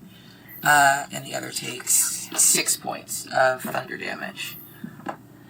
Yeah, and everything in this hall, like, it's just destruction. I don't care about this building. I need to get to Octus. Hell yeah. Wait, where's the family gonna live? Oh, no. I'm gonna say, I think I don't know that Thunderwave can't. Oh, sorry. Clip out longer. Okay, we're not actually catch Julian in this moment. Sorry. Makes sense. Give me a Constitution saving throw. You bet. Your roll's so good. 14. Be one higher? No, but that's good. I dig it. So, Julian, you do take, 13 points of damage? And thud back into the wall back here. But these 2 ghouls fly back how many feet? 10 feet. Bam. bam, both thunder down the hall from you. You were in combat just with one last ghoul here. Bonus action, whatever, I'll take the opportunity attack. But I'm we're looking at the things we can do now. That I could have done the whole time, that would have given me more hit points. Adrenaline rush, take the dash action, it also gives me 2 temporary HP. Cool. And I'm going to try to just get back in the room and get to Octus. That is a miss on the opportunity attack. Amazing. You rush through the doorway and get to Octus.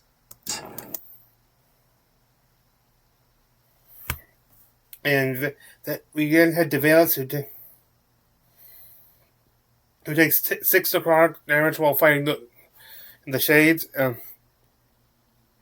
But with her alpha ears, can hear further into things the sound of more Tachonis in assaulting in Palazzo Davinos. Aranessa uses druidcraft to form a sapling out of the remains of her entanglement spell.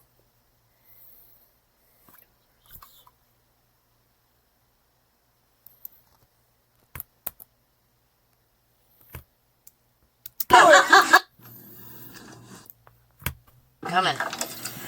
Okay. Go for it. Give me your attack. All right. Let's do this one. You're gonna be good. You're gonna be good. Oh my gosh! That's a 1. What's happening to you? I don't know. Ashley. Should I leave? No.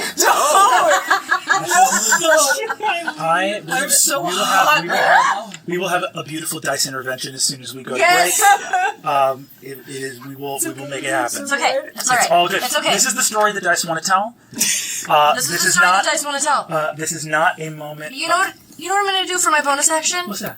I'm gonna hold on a minute. Yeah. Let me just double check this really quickly. If I want to use this. No, I only have 1 more. I only have 1. No, I'm not gonna do that. Okay. We're fine. I'm fine. I'm just gonna keep swinging. We're good. We're good. We're good. You keep swinging. It comes to you after your turn. It goes back to Julian at the top of initiative. So there's 3 ghouls? There are 3, and they are looking in bad fucking shape, man. Aranessa has called to you, but also these ghouls are looking pretty fucked up. I'm in the zone. I'm gonna go ahead and go for one of them. Yes. Let's go. Yes. That's an extra 20. That's Oh my God! Here we go. Here we go. Thank you for this dice. You're welcome. You are stomping so much ass in this fight. It's crazy. It's crazy. Fighters, baby. Fighter rogues, baby. Fighter rogue, baby. Yeah, fighter rogue, baby. That's Yeah. how to go. So that's gonna be. Could have been a better dice roll. 10 points of piercing damage. 10 points gets it done, and that's the healthiest of the ghouls Yes. remaining. 10 points. So after being blown back into the wall from the thunder wave, I'm like, shake it off, give you a look, and be like, that's the gift for helping. And I'm gonna rush up to one of the nearest ones, and right now it's like dispatching. It's like mercy kills at this. Yeah. He manages to finish off the ghouls, around those ghouls, and allowing him to go back, be by Anna's side.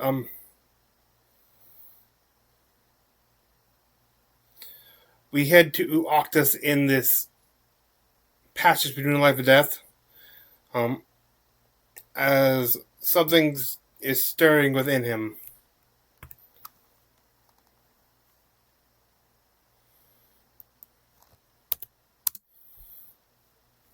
And your hand wraps around a stone where your heart should be. You pull it out.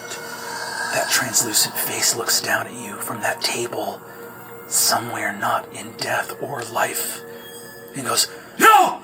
No!" In the forest, you come apart. Birds fly everywhere, nightingales.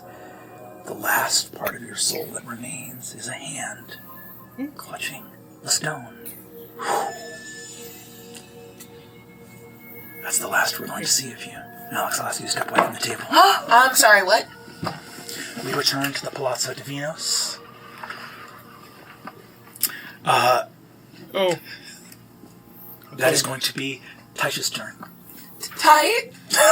Cool. Focus.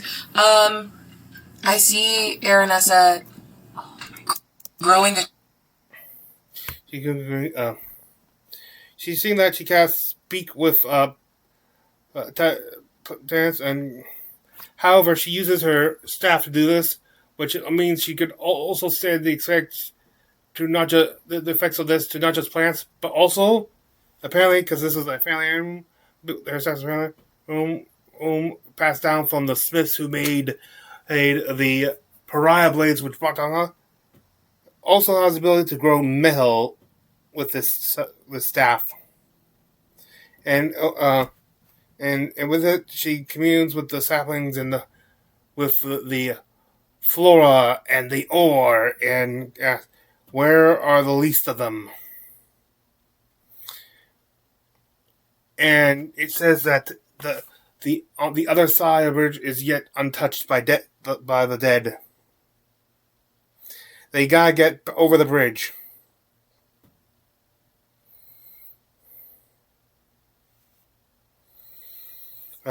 We go to Vela, who's taking some more necro in her fight against the Shades. And there's cast Tree Stride, and I would just like to point out some of these casting spells being cast are like high level, like levels like 7, or there's like Tree Stride is like level 7 or something like that. So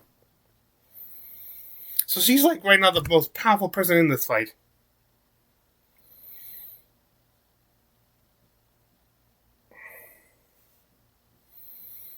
And uses to go to one of the trees nearest to the gate leading to the bridge.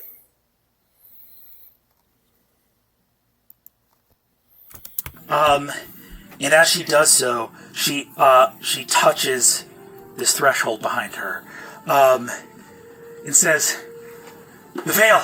She looks to you and says, "The veil is stronger. Pass the bridge." Okay. As she calls out to you, and you see, I think you see, Julian, that the Lady Aranessa has done some heroic things to save you, and looks at Valus with a look. She's a very polite woman, and says, "I thought you were very nice in the short amount of time we've known each other," and turns, kicks her heels off, and just starts fucking booking it in bare That's right, she as doesn't fast as she can. Those barefoot, fucking cobblestones, getting out of here as fast as she can. That is your turn, Valus. Okay, so with that, sort of seeing them go, can I try to sort of just duck and disengage something? Just Yes. try to get away. Absolutely. Okay. And actually, because there are no longer 6 of them, you can disengage if you would like, or you can just take movements, take double movements to get out of here. Great. Let's do that. They're going to get attacks of opportunity on you. That's okay. Well, Don't you say, "Oh now." I mean, You've taken 47 hits. I rolled 5 d20 and did not roll above a 10. great. Unbelievable. Great. Where was that? At the beginning! Valus, that's going to be 5, 10, 15, 20, 25, 30, 35, 40, and you can move another 20 feet out that way. Wait. As you begin to... Julian readies an action while Taisha uses a adrenaline ability. I had to look up some of these over and Sister, please run with us. Tell them they need to get out of here. Right now he is offering. He says he will, but will also be covering the retreat.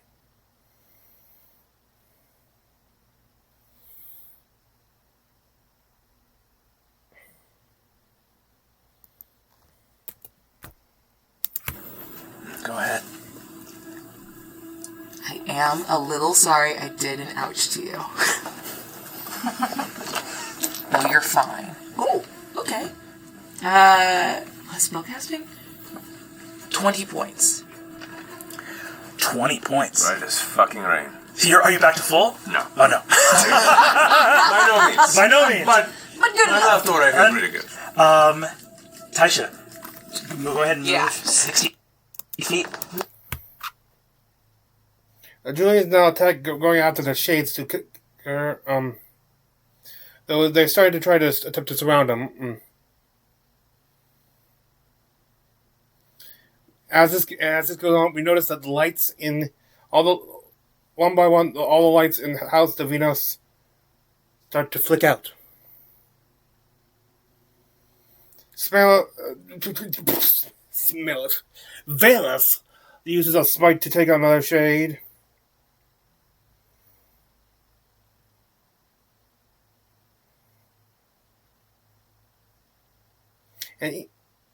And both are telling each other, both her and Julian are telling each other to go, and I think offering to hold till everyone else is safe.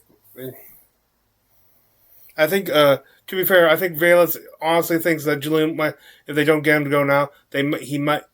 Imagine we're wondering, does he really intend to go, or is he trying to go on a blaze of glory right now?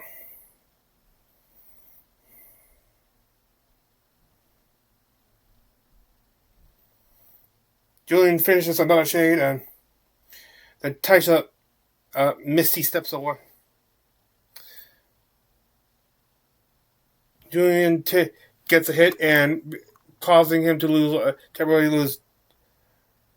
lose 2 points of his strength. Though he's, I think, more of a dex fighter, so it's not as hindering right now.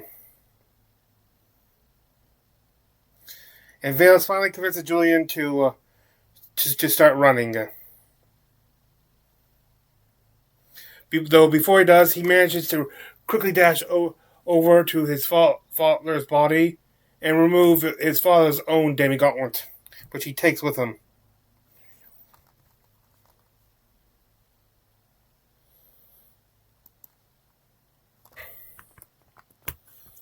The place within those halls is not yet so potent as to destroy Sir Julian Davinos, Valus of the Mornwood, or Taisha, who follows the Lady Aranessa Royce across the bridge. In this place are the horrors left in the darkness, and you make your way to uncertain future together. And that's where we'll take our break.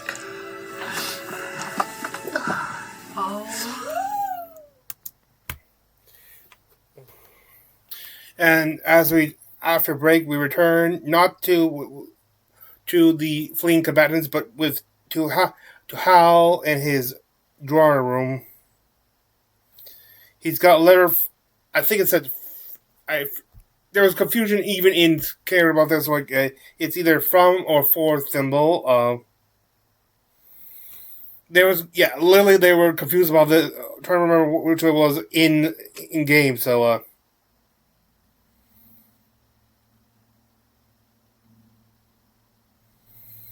And they go and tell Mary that there is a letter, I think, for her. So I think it was confusing.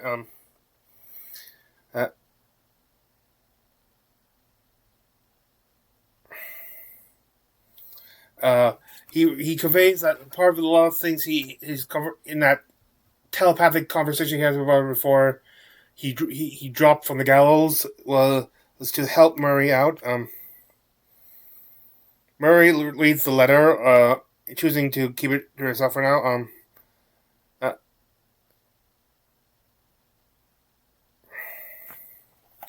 Shadia enters and asks to make murals for the theater. Asking to make something. How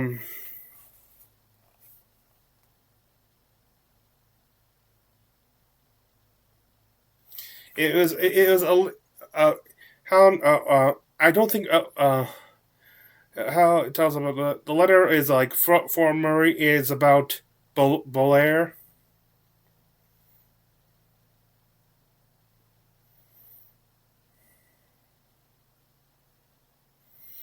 And Mary does a quick Arcana check on the letter to make sure there's no additional properties, but there is none. It's just So any secrets in it will be just hidden in text, not through arcane means.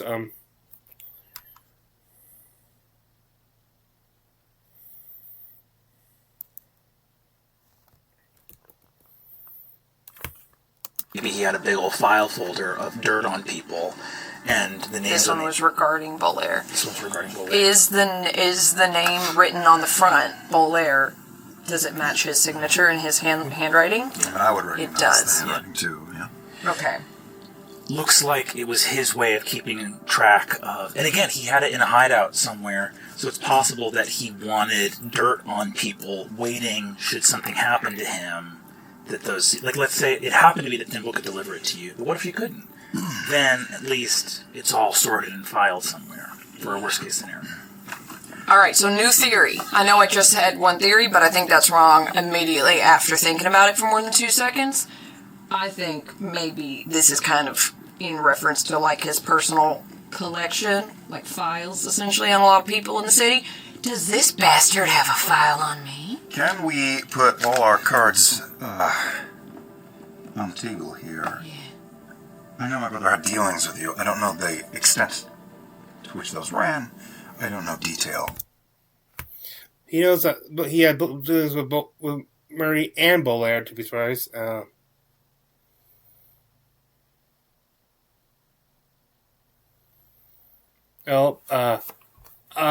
Murray conveys that because of his Theazi's own dealings with certain magical artifacts and potential smuggling stuff, that Murray had times where not only would there were times where Murray would aid him on some stuff, but on some other things they would be against each other.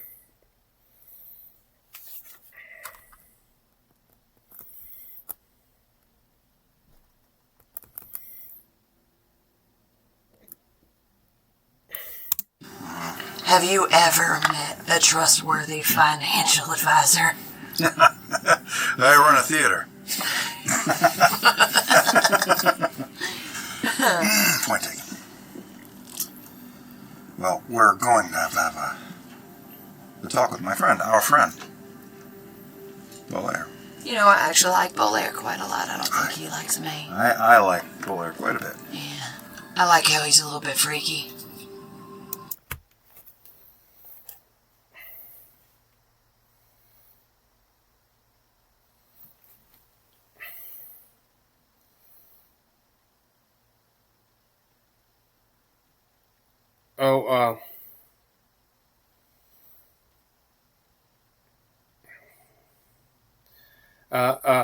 Halvar,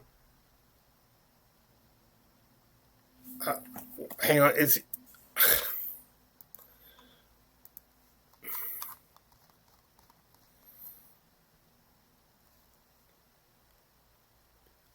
Haladil, there's too many systems, sorry, Haladil, so, yeah, even in story, I use shortened versions for all the names of this, and even in story they go with Hal and stuff, and of course they have the Halvar, so yeah, sorry about that.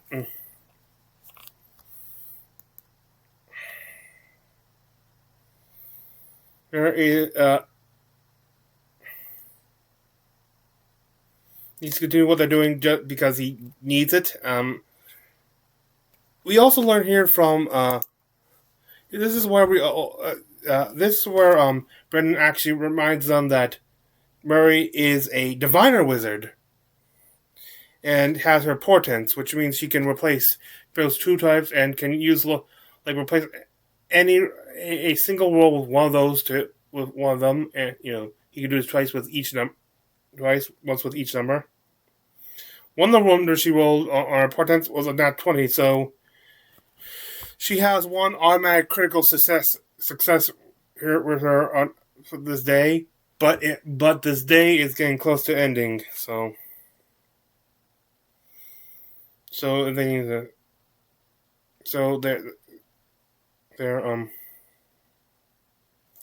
we then go to the Falcon's Rest where Azune watches those of the soldiers' table, Tior, Thimble, there was one more. Cadigan, and as well as the newly acquainted with Candor and Tierney. 13 names, and only been like so far we've only had 6 episodes. So.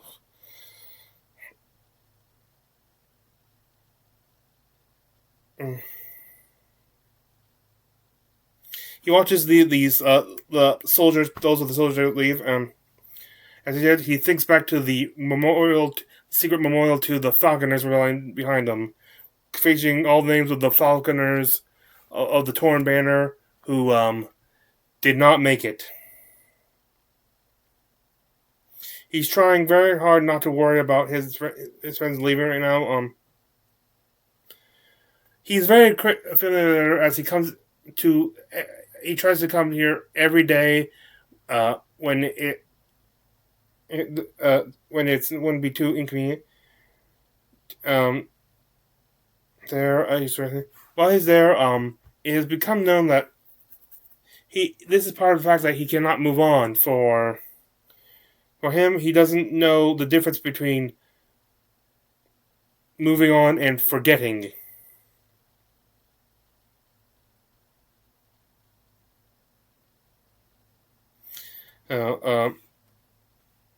Like one is like the other,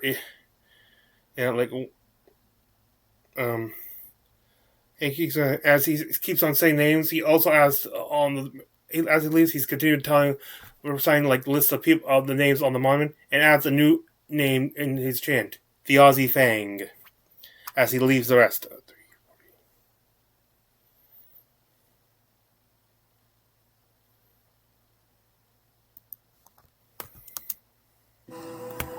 To check in after the eventful days here.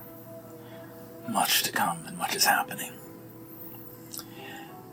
I think as Izune is walking up, like before you reach and your hand touches the handle, the door flies open and it's Murray on the other side. In her face and like the top of her blouse is wet with ice water, and she's like, perfect time. Let's go! Woo! I got my second win! We are going! The time is right. What have you had to drink? Come on! Tell me! Okay. Great. Murray, you take off. Hal, are you coming with? Gotta go find Octus, he's in trouble. Sometimes you just have to say yes. Just say yes, baby. And here we go. Out the door. At the Argonaut. Blair, you're working late once again. What are you up to? I'm trying to reestablish a feeling of control. Oh, that's it. I'm not enjoying this process.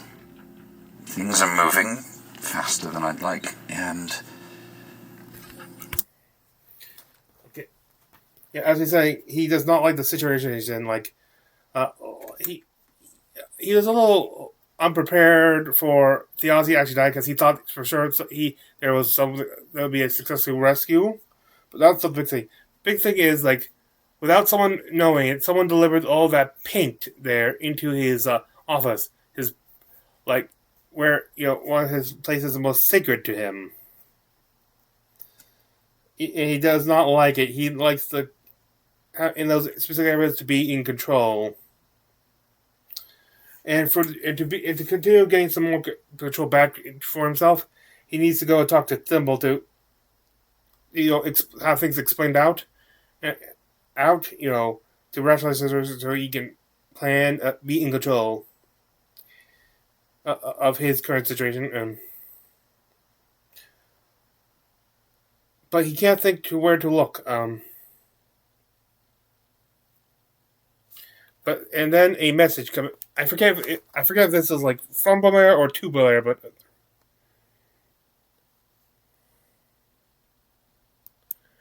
for all those who knows what's happening right now, Murray Magnuson, the bursar of the Pentevral? This is normally where we bring set pieces in. It's at the back. Oh, I think Is he close enough to hear? Do I know that I can respond to this or no? Yes, you do know that you can respond to this. We're going hunting. What do you need, Miss McNesson? We're going hunting. And it's bastard season. Let's go. Where are... I know where you are. One moment. God. And I assume she's just going to be an asshole with me at the door. No. Open the door. In my head, I'm just seeing brick season, bastard season, brick season, fire. Unbelievable. Yeah, I assume at the back door, I swing it wide open. Please, come in. What cares what hour it is? Pull up a chair. I have cigars. I may have... You have... Get them out. We've got to talk. Invite us upstairs. Okay, frankly, he actually does like Hal. Hash some stuff out. He does like Hal, so that's a good... I'll go get some wine and cigars. Has anyone seen Thimble? As I bring everybody. Oh yeah, she left like 2 hours ago. Where to? Where I need to talk to her about something. She's very gone. Left the city. Why would she do that? That's... No. This is why we should probably have a conversation. You shady bitch. Find that wine. Okay. Hold on. It's a good night. All right. It's a good night. I thought we were finding Octus. We are finding Octus. That's on the to-do list. One step at a time. She's really gone. She's gone, yes. She's not like dead. No. Yet. I don't know. Once again, why are you so pissed off? We had an arrangement. I needed to speak to her about our arrangement. And I thought she would be decent enough to give me the time. She ran out of time, Bolaire. She had to... Yeah, I don't know if, like, you're aware, but, like, one of our real dear friends died tonight, and everything went tits up. So, like, I think the status quo is out the window right now, Bolaire. I am deeply aware, and I'm unhappy with where she left me, and for that matter, where she now left all of us. How am I going to have to do this? How are we doing? Are we alone? Yes. For the most part. I am taking you all down into the archives. All right. This is not a thing that is done. I am opening up the archive doors, and I am walking at a speed that definitely seems to be that if I stop walking and stop doing this, I will think better of it. Anyone, you three give me an insight check. How do you sit with advantage? Insight check. Yes, that's good. Let's use my... What's that one say? Okay. Oh, that's bad. That's not bad. 4. 20. 18. 23. 23. 18, I think, Ajane, you're just looking, you can tell that...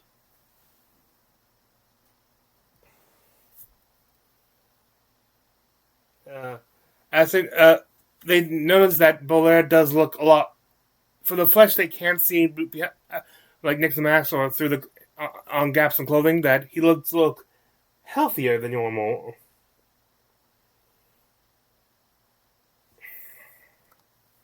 He's 57, 48.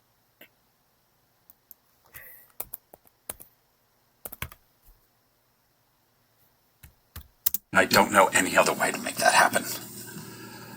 One moment, and I'm just a lot easier. I'm going to need all of you to trust me, and I don't know any other way to make that happen. One moment, and I'm going to open my secret archive. And Murray, who knows it, Murray's aware of his existence, but does not know where it is. Within this sanctum sanctorum. Have you ever seen Young Frankenstein? No, so. Only 20 times. It is... Nice knockers. Thank you, darling. It is a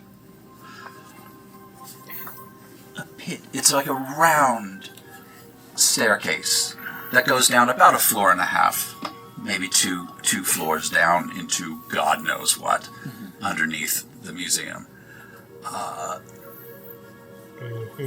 The winding staircase, stone staircase, which has no rail on it, is lined by bookshelves all the way down. And then at the very bottom of this pit is a desk, boards, papers, the sort of tools one does to clean and study magical objects. And then a little room to the side. There's just a vault door to the side that once we get down to the bottom, I will open up, and it's about 3 times the size of the building of the room we're in right now. This hall. It's a very reasonable family of 4 home, and it is Ark of the Covenant, filled with very bizarre objects. You have been holding out on me. I've been holding out on everybody. He's just like a kid in a candy store, and as she just like walks by the rows of books, she very, a little sleight of hand just kind of runs her quill tip fingernail just across the spines and just gets those little like tingles of anything arcane ever so slightly. There's a Remember, desk, you are and there's some guest here. chairs. This is not yours. I'm going to You pull are up guest. chairs, put down a table at the very bottom, because we can be alone here, and pour some wine for everybody. Give me an Arcana check as you're...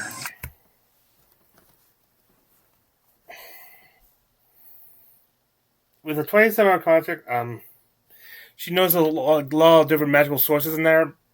One thing interesting was this large hand sculpture with the hand also depicts on it what appears to be tattoo-like things, which are in giant writing. At the bottom, so at hand you can see where the recipe. There's actually a little bit of jut at the bottom, and it makes it look like bone. And how else that casts comprehend languages to be able to read this as he looks over Murray's shoulder.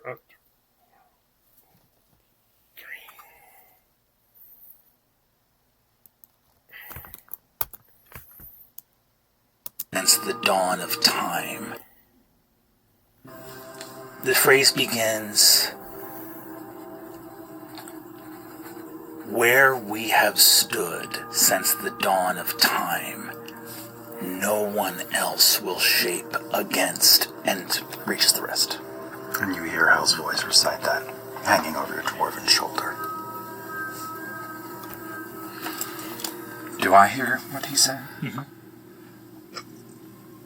If you're going to read things, just be careful what you read out loud. Temperamental in here. Anything you want to point out in particular? Oh, take your bloody pick. I'm gonna do it. I gotta do it. I grab the hand. I shake its hand. It's like, has anyone seen Talk to Me? It's that. I don't know what happens. I immediately cast command. No. Give me a wisdom saving throw. How spunky is I'm pretty spunky. Yeah. Wisdom saving throw. Yeah, it's okay. 14? Save his DC 14. See if DC 14. Meets it beats it? Meets though? it beats Yes. it. Yeah. So you you see the magic, but you're so curious. You reach out, grab the finger. You're touching a big stone finger. Oh, fuck me. I walk up and I look right in your face with my complete lack of eyes, and those 2 tiny little shiny blue gems that are set back way too far to be actual eyes. There are things in here that are far more clever than you. I will allow you to have the run of the place, but just be careful for now, you young idiot. Alright, well, I think we can I'm older than him. table our rabid curiosity for a little while.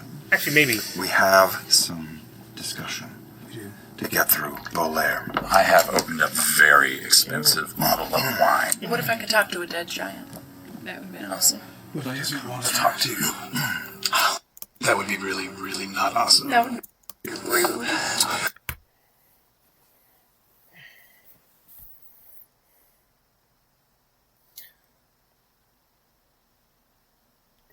Hal tells Bolaire about his final conversation with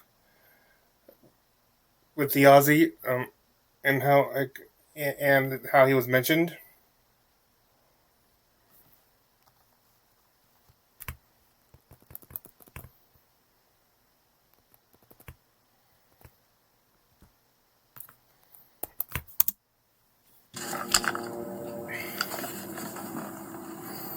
I was really hoping to speak to them.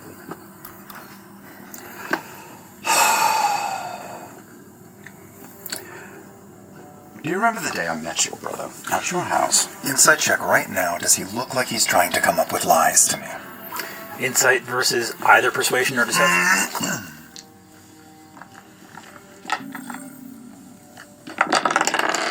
Nat 20.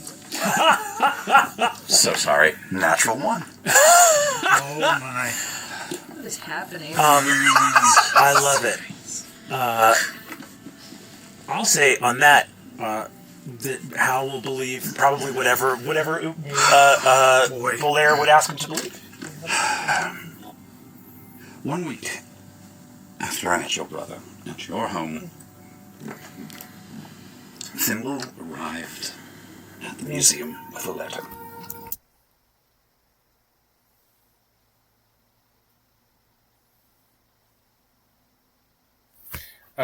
It was from the Aussie.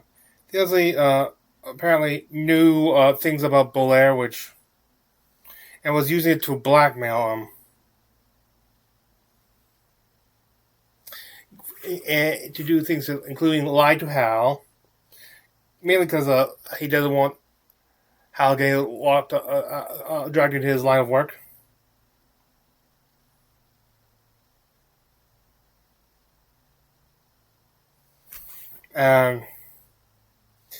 And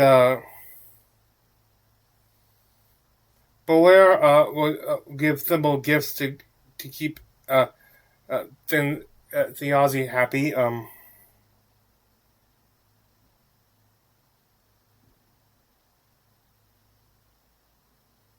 But they actually have to insist on finding out there, and the group here is a very insistent to find out what he had on Bolaire, what the Aussie had on Bolaire, what to make him explain. We learn, and Bolaire finally starts telling about his past, how he fought in the Shapers' War 70 years ago. Not just that book actually was created during the war, not birthed, created.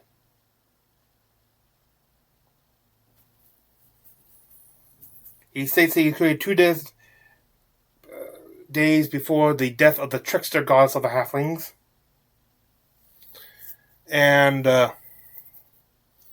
which was specifically the goddess he was created to destroy, to slay.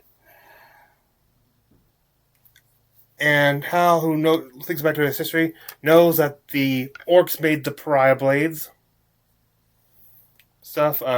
The elves made exactly 1 weapon, a single arrow, to take out their all the things.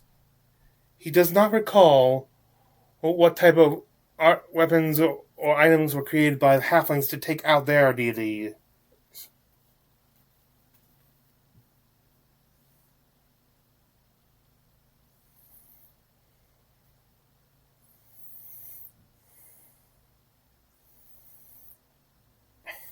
At this point, he conveys the fact that Bolaire isn't the person behind the mask.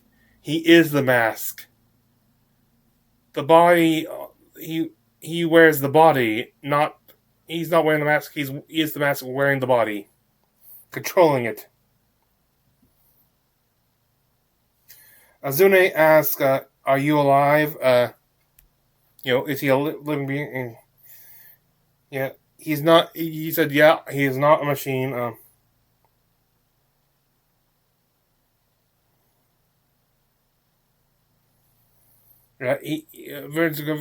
Some of them are taking hard to comprehend the fact that he is a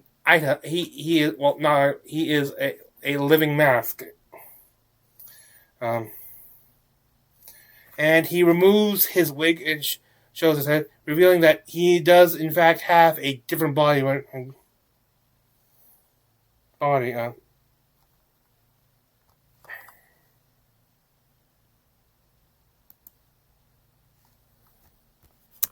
pulled my own clothes off of my old body. The mask became enchanted and charmed. Put the mask on, and there was Bolaire looking at his old body. Basically, that scene we saw at the beginning when he came up is because the guy put on a mask and he took him over. The body he saw below, that was his old one. Before the glass cleaver came into his hand. I pulled my own clothes off of my old body, chopped my old body up, threw most of it in the fire. I have a few things just to make sure. Cleaned up, put my clothes back on, and came here for a nice shower. I need a moment without any window. You and I have spoken about literature for over 200 hours over coffee in the neighborhood around the Rookery. You have attended performances where my daughter played music. I want to hear you say the words that speak plainly and true. Who or what are you? I am an object created to kill a god. I am a thing. I am a mask that can be worn. I am a mask that wears other people. I am as old as the war itself. When I am not worn, I sleep. Minutes after the death of the trickster. Sorry.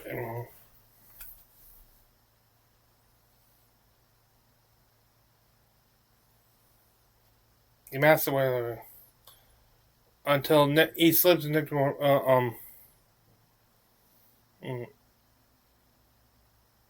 And after with each war, after the ship war, someone would put him on and to use him. After the last war, though, he gained his own will, his own idea. As he realized he was a character in a play, but that play was ended. So what's his purpose? And he decided to that since he doesn't need to play that part anymore, he would create his own part. Of all the conflicts he's been part of, willing or not, includes the Falconer's Belt, where he gained his own will.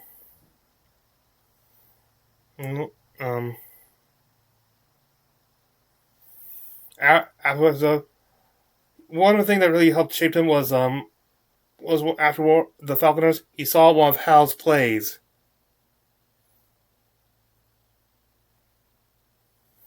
It's what it helped start shaping his own personality. This interesting charismatic individual.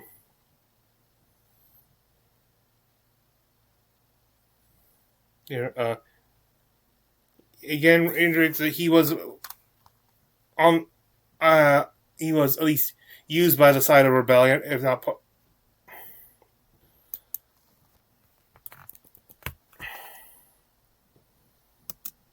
This line, it seemed like a euphemism, but you begin to realize, based on what Bolaire has told you, it's not. If you took that mask off of him, I suspect you'd have him well in hand. I wasn't touched his wine the entire time, and he drains it in one go.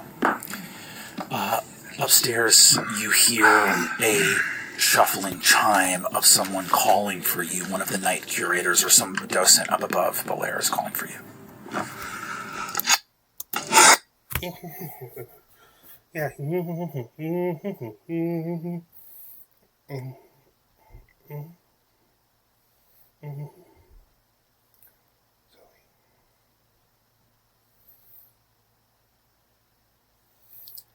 They actually ask, how was he made, like, and stuff, or like, what's he made of?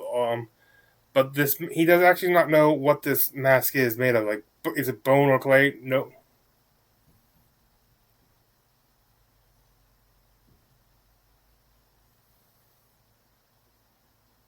And I was gonna cast mending, I think, on the mask. Not sure why.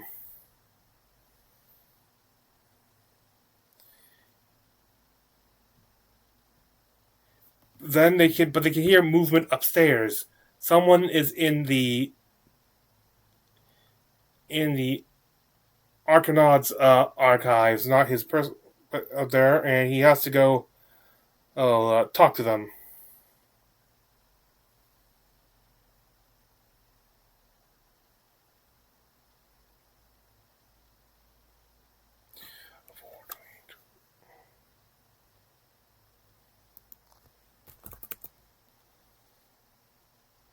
Who you see, he goes, Curator Bolaire, I wished to introduce you to, I know it's quite late hour, but she has come here actually from, and you see that woman, who, dressed in resplendent white robes, middle-aged, very, bejeweled, woman, dark skin, braided hair wrapped around her in a crown.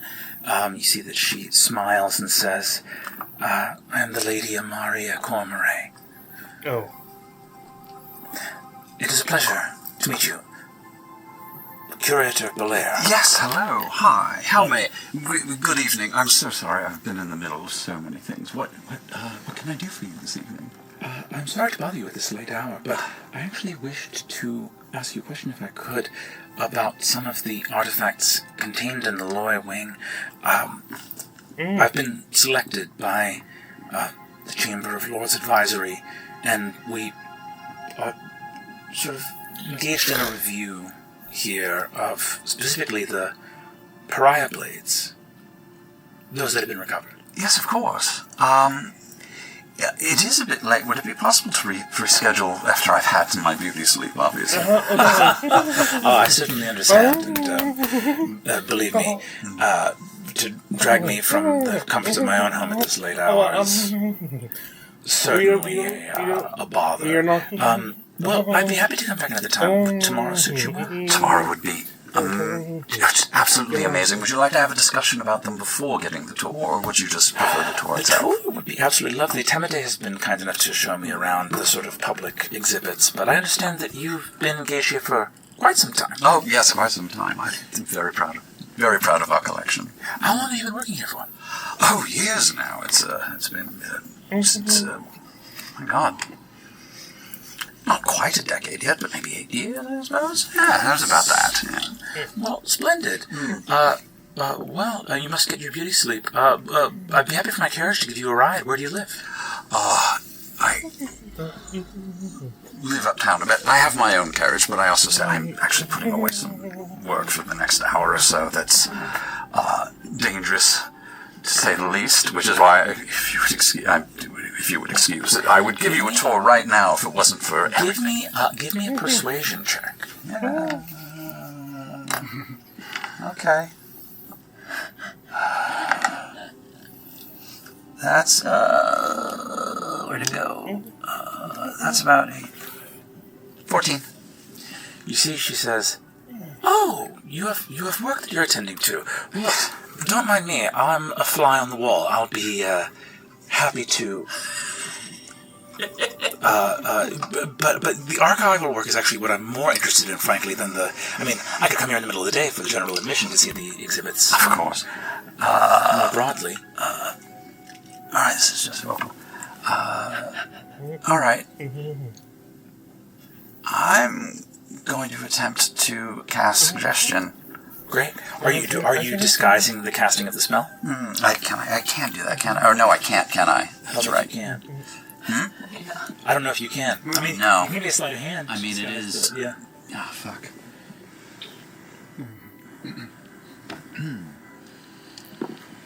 Sure. As you are doing that, you see that there's this tense moment as she stands there with you, and you see that Tamade, who is just sort of smiling, and you can tell in his face, he's like, "This is going well." Yeah. You see, he looks over and goes, "Oh." He looks over to see out the window down the riverbanks, and sees a dark and Palazzo Davinos.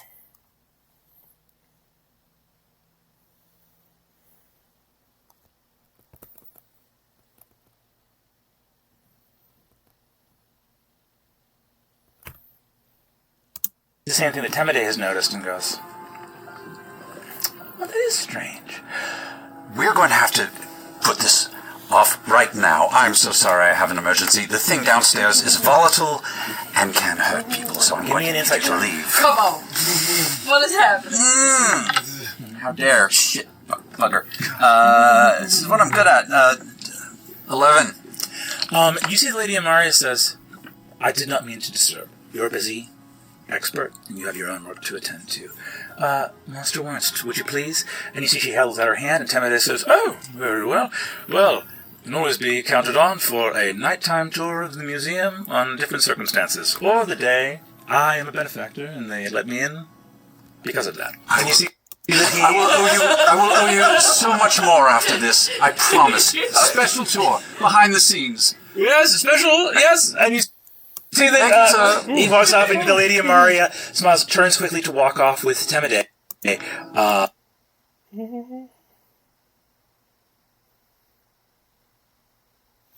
And they, as the two visitors leave, he calls all the rest of the group out of his personal archives there and shows them the Palazzo Davinos outside the window. And they prepare to head, and they start heading out while making preparations for what they kind of Hal casts Aid on the rest. Azune casts False Life on himself. Soon they arrive at the plaza.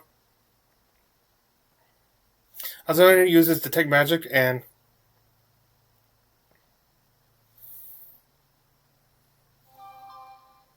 uses the luck point to roll for a check. The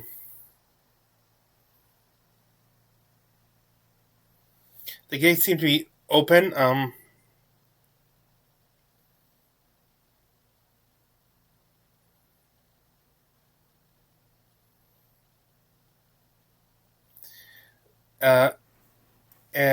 They go out. They're not seeing any people out in the hall, in the courtyard and stuff. And they enter the hall. They don't see anyone around. No one alive or dead. Not even blood on the ground. It is the place appears to be deserted. The Davinos house is a vassal house of House Royce. There's something there in the middle. Very middle of the great hall, on the floor. And 19 Arcana. There is something. But you have to walk in there to see it. How far away is it from us? I can go. Are there any torches or anything lining the walls? All snuffed. All snuffed. I can see perfectly fine, so it doesn't. Yeah. Belair, you walk up. You can grab whatever it is and bring it to Murray for that 19 Arcana check if you'd like. Yeah, I'm going to, yeah. I will accompany you, because I don't... I'll stay right here. Because I want you to be safe. Belair returns with something pulled up off the stone. Melted black wax.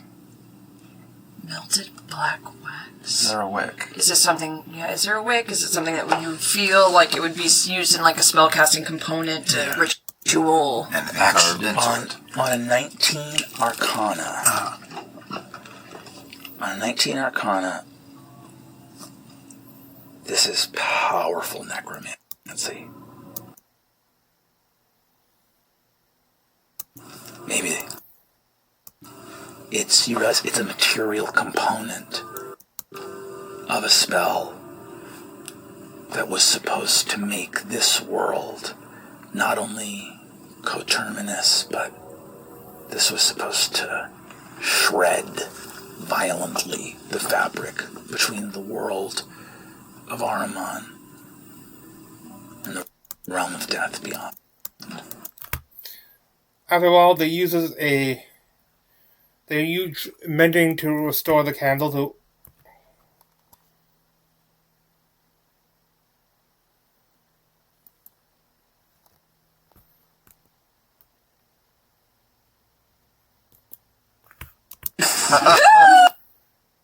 And you realize you know where you're running.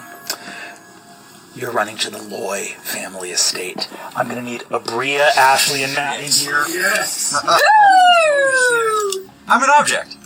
I get it. I don't want to objectify. Yeah. I will revisit this. I am so excited to. I was like, I just want to play Ascension object. Over? Or do they want No, stay on this With first a little fucking like side. It's that. Actually, don't. I know. We're punished. Make them. I know, but I feel like It's a ghost! It's a ghost! We already started. What a weird day. What a weird day. Yes. Bro.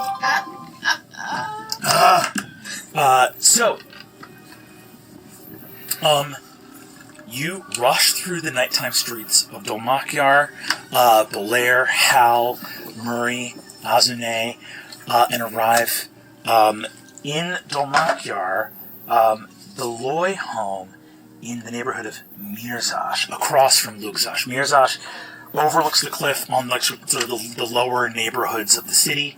The Loys have been there forever. Abria, can you please describe the Loys, who are not a noble house, but they are a house of heroes?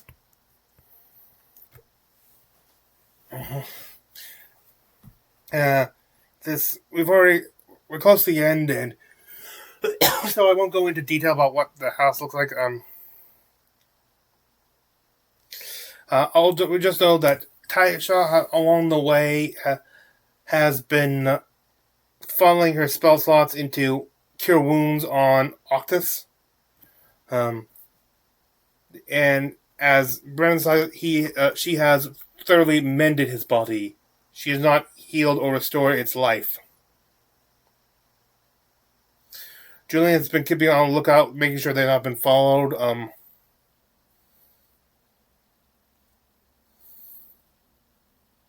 And Ernessa asks, "Do you know what they did to him?" I forget if she was talking to Velas or Taisha, but she said Taisha still rattled. It's a ritual.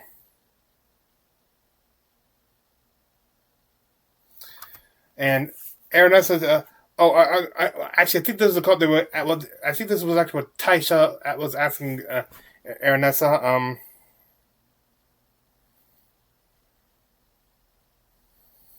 And she talks about what they did, how they put a stone there, which does get Velas's attention.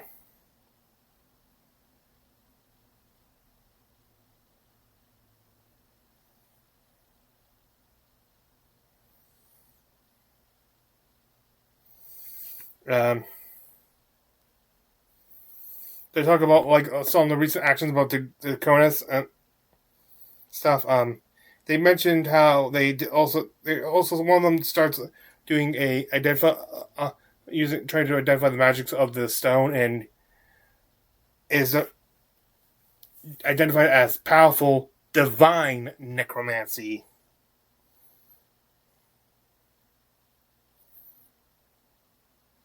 Magic that things you wouldn't think go together, and things you wouldn't think to see, since divinity has been de-immortalized, as far as I know.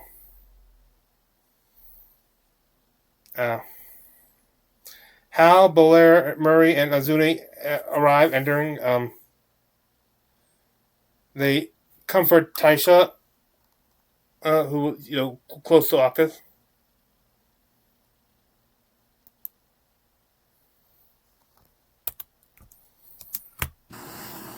You're different. There's something attached to you. Something wrong. I'm so sorry. It's going to have to be dealt with. I'm going to walk over to the body. I'll go with you. Yeah, me too. You may not want to watch this. What are you going to do? You said there's something in him. I repeat my question. I'm going to go looking for it. Why don't you all tell us what happened first? We don't know. Let's also remember the last time that one of us touched something of great arcane power. It did not go well. So I'm going. By the way, quickly, when he revealed that he was a Masculum, Hal did remember back to up there with Taisha and him in the drawer when she touched that mask and realized that was another one of the masks used made by the Heavens to defeat the gods. And since these are somewhat, I'm not sure it has same level settings there, but that could have been considered a they didn't point it out, but I would like to point that was basically a sibling of a Bolaire there. Just before you touch anything, what did you feel? Necromancy. Divine. I'm gonna take yeah, my mage hand first, and a little bit of mage hand, a little bit of like arcane detection. If the mage hand comes up, I'm going to manifest a glass scalpel in the mage hand for you. That's random shit. Yeah. That's cool. And I'm just gonna see if I can like sense what Taisha was talking about in there as well.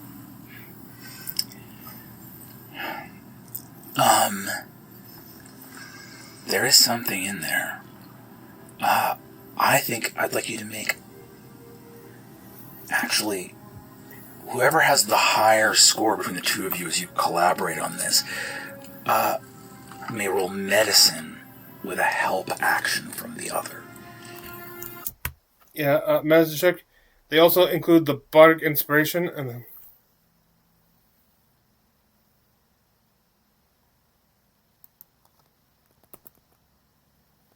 Okay, this is...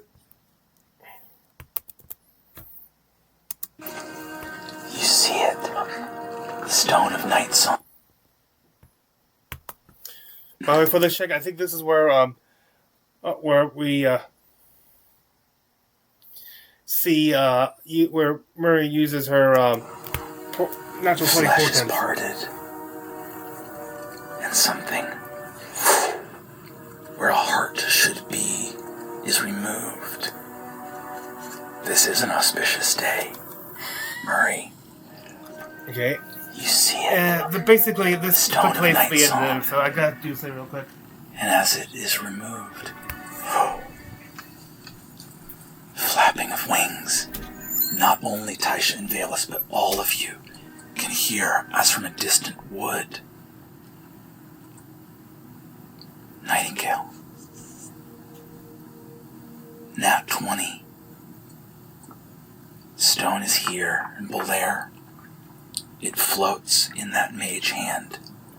That medicine check is successful. The perfect preservation of magical forces is unveiled in this moment.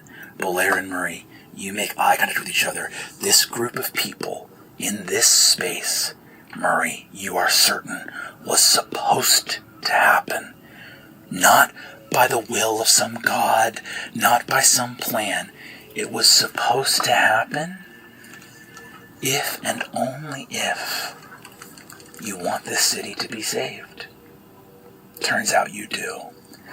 Because several absolutely thunderous, potent, magical mistakes are not only prevented, but in this moment, mended.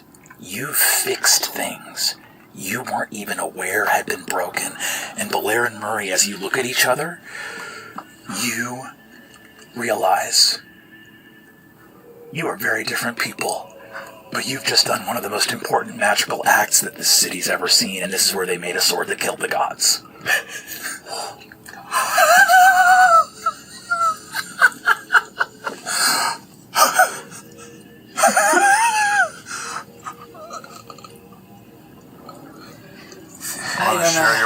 class? I don't know how to process this. I don't know if we can. I take in for a flash as it's kind of levitating in this mage hand, and Murray looks at Bolaire. What is this? Gravity. And for like a brief second, and Murray kind of has like squinches the exhaustion in her eye, but she sees like a grid of space-time, and in this grid, the rock weighs heavy and bends a little bit as it all washes over us. And then she sees it, and almost for a brief second takes the threads with her pen, her oh my god, my brain, my quill fingernail, and you start to see the true calling of the dwarves as she starts to trace in almost like a script-like pattern a grid, and she sends it over in almost like a little hammock and holds it with her mage hand very delicately, this stone. Gravity. The inevitability of objects to come into contact. Oh. You all hear a gasp, not only from yours, as the ground shakes. You hear a gasp. You hear a gasp from House Tachonis. Alex, would you come to the table, please? Is there a chair? Oh, we need a chair. Here.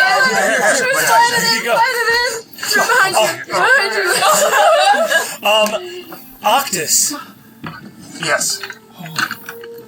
You wake up dead. You wake up.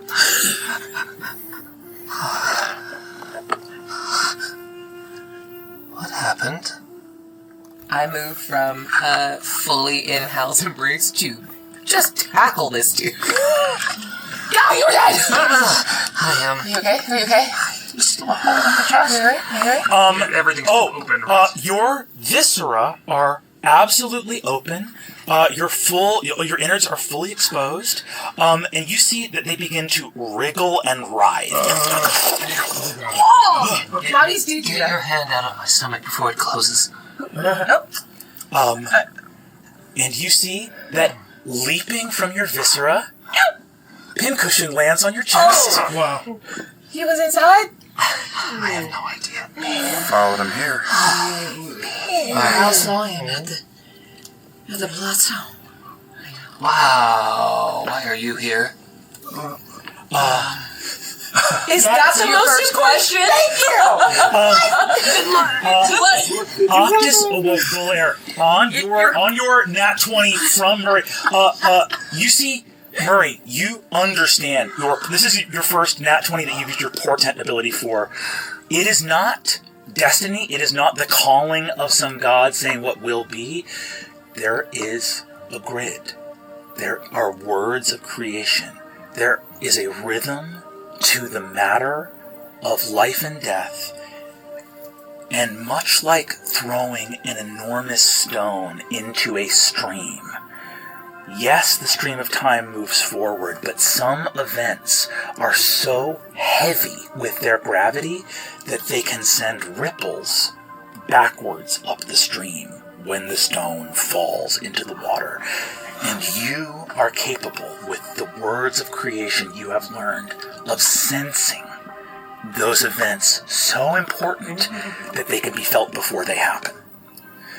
You see this. You stand with Bolaire. Octus awakens as his own blood falls in a drop from the Stone of Night Song, and as it landed in his viscera, and you see that blood turns into a ribbon, and the ribbon, just like you did on the other side, stitches you closed. What an absolutely uncomfortable feeling. you notice that if you look closely, you can notice he has a change in his appearance. Are you okay? I'm sorry, I wasn't there to stop it. Are you alright? I have no idea how to answer that question. What happened? I remember Ethrend, and I remember wings? Octus, you remember more. Flashing before your eyes, you see night song, words, celestials, black wings, white wings, carriages of gleaming white liquid, this blood moving out from the city. You see endless night storm. You see the Dvalmar Pass, carriages of the Royce family. You see the Tachonis moving. The face of not your father, but could it be his father? Something else. Spirits of the dead. This kind of reminds me a lot about in the Fellowship of the Ring book. After Boromir attempts to take the ring from Frodo, he goes to this special spot nearby, which is like, look, it has like a vision of, it sees the movements of all the enemies' movements. Armies of the Tachonis. But the armies aren't marching in life. They march in death. There is a war being fought in the underworld. Your family is waging it. You saw it all unfolding. You see an orcish warrior standing against the dead somewhere past the Dvalmar Pass. You see the symbol of the Barrow Guard. In this moment, all of you, Octus, you standing with the visions you have seen, your soul is unraveled, but your body is alive or dead. It's maybe not alive, but it's kicking. Taisha and Hal, you stand in your ancestral place. Bolaire and Murray, you've just worked some form of magic here. Azune and Julian, from either side of the Falconers' Rebellion, looking at something impossible that has just unfolded. And Valus, the stone taken from your order by Fiazi Fang, has just brought someone from past the veil of death back to the waking world.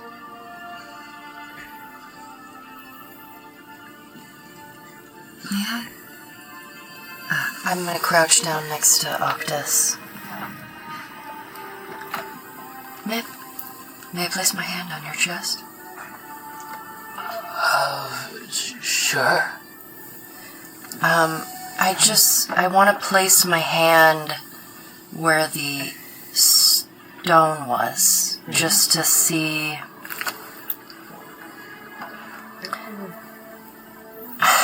Just to see if I can feel any connection, or something, or just to feel Salandri in some type of way. Give me a religion roll, and if you put some of your lay on hands into the roll, absolutely, I will allow you to roll with advantage. Okay. And the stone is floating in a Murray Mage hand, so... That's... Yeah. Well, Cat's Grail. Oh, that was Cat's Grail. Okay, you said advantage? Okay. 15. Pouring your healing out. 14, I'm sorry. 14. Pouring that healing out to Octus. You feel, Octus, even though this doesn't feel good, your body is cold. You're breathing because you're trying to catch your breath, but you realize you're never going to catch it. You might as well just stop. And you realize you don't actually have to breathe. It just feels so scary not to try. Valus, as you pour that healing in, hoping for an answer back, it's so far distant. You don't feel that warmth anymore. You look up, floating in the air. It's the thing you traveled halfway across the world to get. It would be so easy to take it and head back. But you look at Octus. You've been alive for more than 800 years. You know the life that awaits you if you take that stone back north. Sorrow, mourning, and prayer to a God whose voice you cannot hear. This is the youngest person here. And it's something you've never seen before. It's remarkable.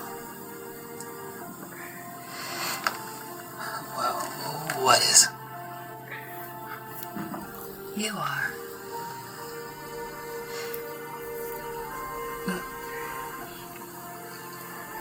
Do I feel a heartbeat? How could there be? He doesn't have one. Remarkable indeed. As Julian raises his blade in the direction of Octus. What do you know? About what specifically? I immediately step forward. Tachonis. I put myself between them. A glass rapier appears in my hand. You trust all so quickly. Okay. This one who walks from the realm without a heart once again amongst you, and you're so easy to call him a great gift from beyond. His family have always been nightmares. And tonight, they have taken everything from me. And I just slowly push the blade Hold to where person. that chest is. Give me a wisdom saving throw. Hold person. I'll use the die he gave me. That's going to be a 16. Saves. Put my Aranessa, hand where the blade is. We'll push through. Everybody, just calm down. Look. I'm so sorry about your family. I have no idea why my family was there. I haven't seen them in years. I've been traveling with Taisha. I tried to help the Aussie. I don't know what they were doing. Did you see anything across the veil?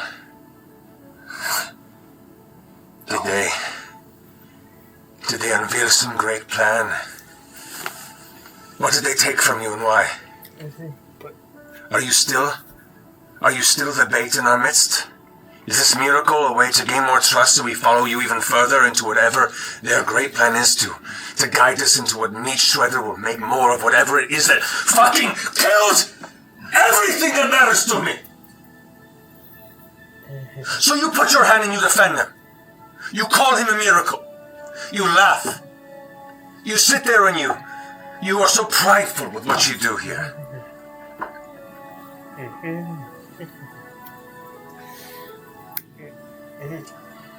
I don't have an answer for you. I'm gonna do my best to hug you, but I do think it's like a grapple check. I move the blade to keep you from coming near me. I walk forward. I hold the blade out. I walk into the blade. you see, as you walk into the blade and feel it press within your skin, Aranessa steps forward puts one hand on your chest, puts another on the hilt, wrapping it around your hand, and separates the two of you. You see, she looks and says,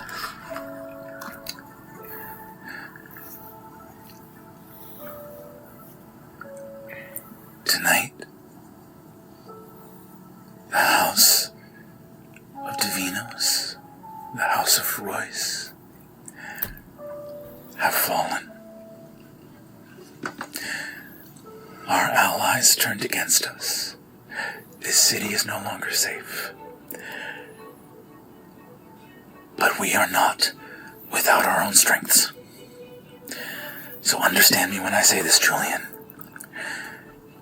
There is a fight waiting for you. And it's waiting for me too. Shadows lengthen. They surround us all. The doors to Fairy have closed. Step by step, wound by wound, we are made less. I will not have it. They have counted on our acquiescence, our kindness, which they see as weakness. But no one in the wide world has counted on what we have all just seen here. If there are answers, we will find them. We will find them." And you see that as she thuds her fist into the boulder at her side, that the leaves, golden moths and butterflies. I know you saw something on the other side. Please, Octus, however you can, tell us what you saw. Perhaps the fate of this city, our houses, and this world depends on it. And that is all for this episode. There may be a little more humor there, but this has already been going long enough, and I still got to go through this, and then post this online. Anyway, with that, I come to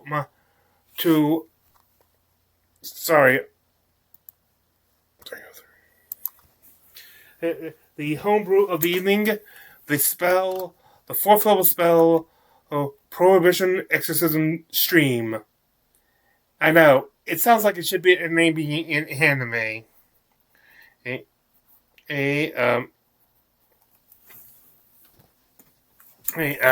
is, as I said, it's a 4th level spell, casting a time of 1 action, range of 30 feet, with semantic and material opponents. You don't have to say it, but you do require certain materials. It lasts for 4 rounds, and it does require a concentration check. Concentration.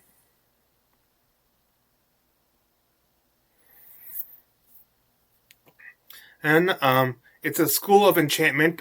This is an attack spell, which is usually an enchantment, unless you're enchanting something to attack. But no, it has a. But because of its special properties, I have chosen to make it a enchantment. Gotta edit this. Re-edit this later. As I said before, this spell. I'm just going to get out of the way. I specifically wanted this for their Halloween episode because of what this spell is based off of. Including during the name Prohibition Exorcism, it's meant to sound like a proton accelerator.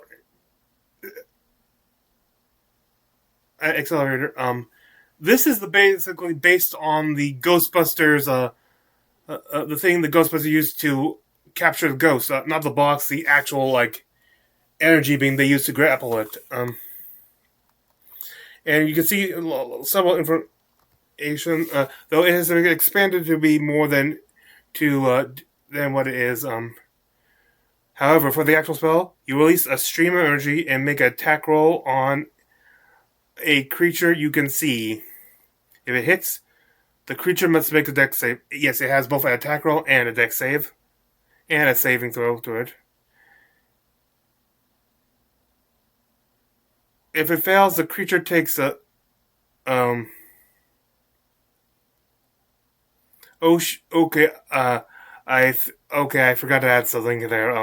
On this, if it fails, the creature takes 2d10 force damage. It's force damage, though it is low for a 4th level spell, but it also has the additional effect, which is why it's enchantment.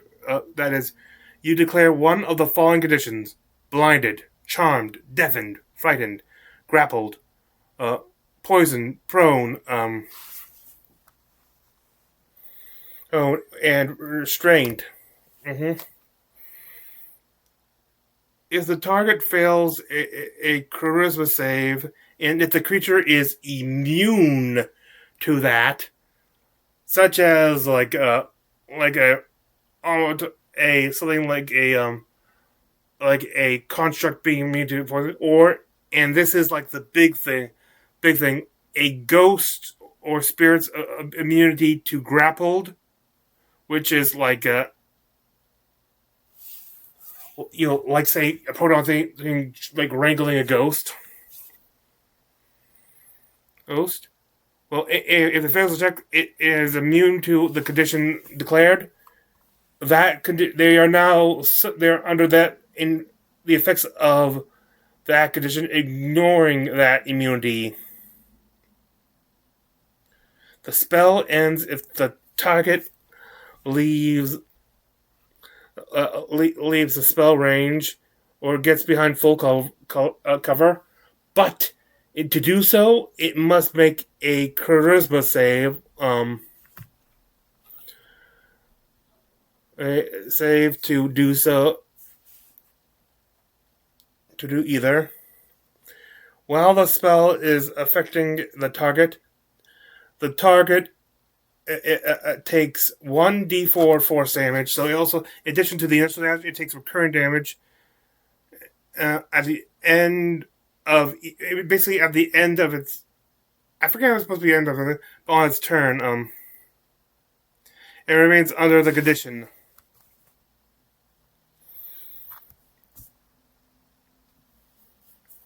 If the creature you wish to target is already under effects of another Prohibition Exorcism stream, you can potentially target not the creature itself, but the actual stream already there too. The AC will be considered 13, and it will transfer all the damage it would have taken to the target automatically if you hit the stream. Also, at the end of it, this will also include the recurring damage at the end too. It transfers that, and basically combines all the extra. Plus, also does additional 1d force damage per extra stream. Will link to the actual connecting stream. And if you're wondering, yes, this is crossing the Ghostbusters crossing the streams, which is also as dangerous as in Ghostbusters. The spell DC of the stream directly hitting the creature is increased by the number of streams connected to it. So any charisma saves they would need to get to, and that effect would be made harder.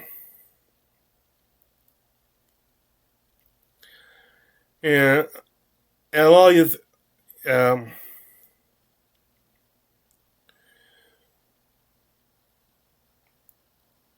at the start of At the start of your turn, while your stream is combined with another stream, you must make a concentration check. This is specifically like if yours is hitting another stream, like the doesn't have. But you have to make a concentration check. DC equals 12 plus the. I guess actually no. I think it's all the streams that we cast a spell who the connected spells are have to do this. The DC is 12 plus the number of combined streams. If you fail, all creatures within a 60-foot radius, far greater than the range of this, of where the spell connects with the target stream, takes force damage equal to the initial damage. Basically, the plus the recurring damage. I won't say the actual numbers because of the next part of this. And all that damage is doubled. Then your spell ends after, or like as any concentration spell, which concentration broken is. And since people have to be, since the 30 and the radius of this is 60 feet, there's a good chance that everyone else has to, around you, also connecting the streams, would also have to make a concentration check then there for the damage they would take. Though it won't cause, and though they can still keep their spell, if they can't keep their spells up to, at higher levels, for every level above 4th, all damage is increased, like whether it's the initial damage or the recurring damage, increases by 1d10. Which is why I didn't give specific numbers here, because it varies depending on different levels of casting. Also, the spell's duration increases by 1 round. So you could have, a ninth level could have you up for almost a minute, doing massive damage. And more importantly, potentially giving something that it was not designed, that it normally would not have to deal with due to its immunity. And with that, I thank you for joining me. This is Free and Dementia, and I wish you good fortune on the quest of life.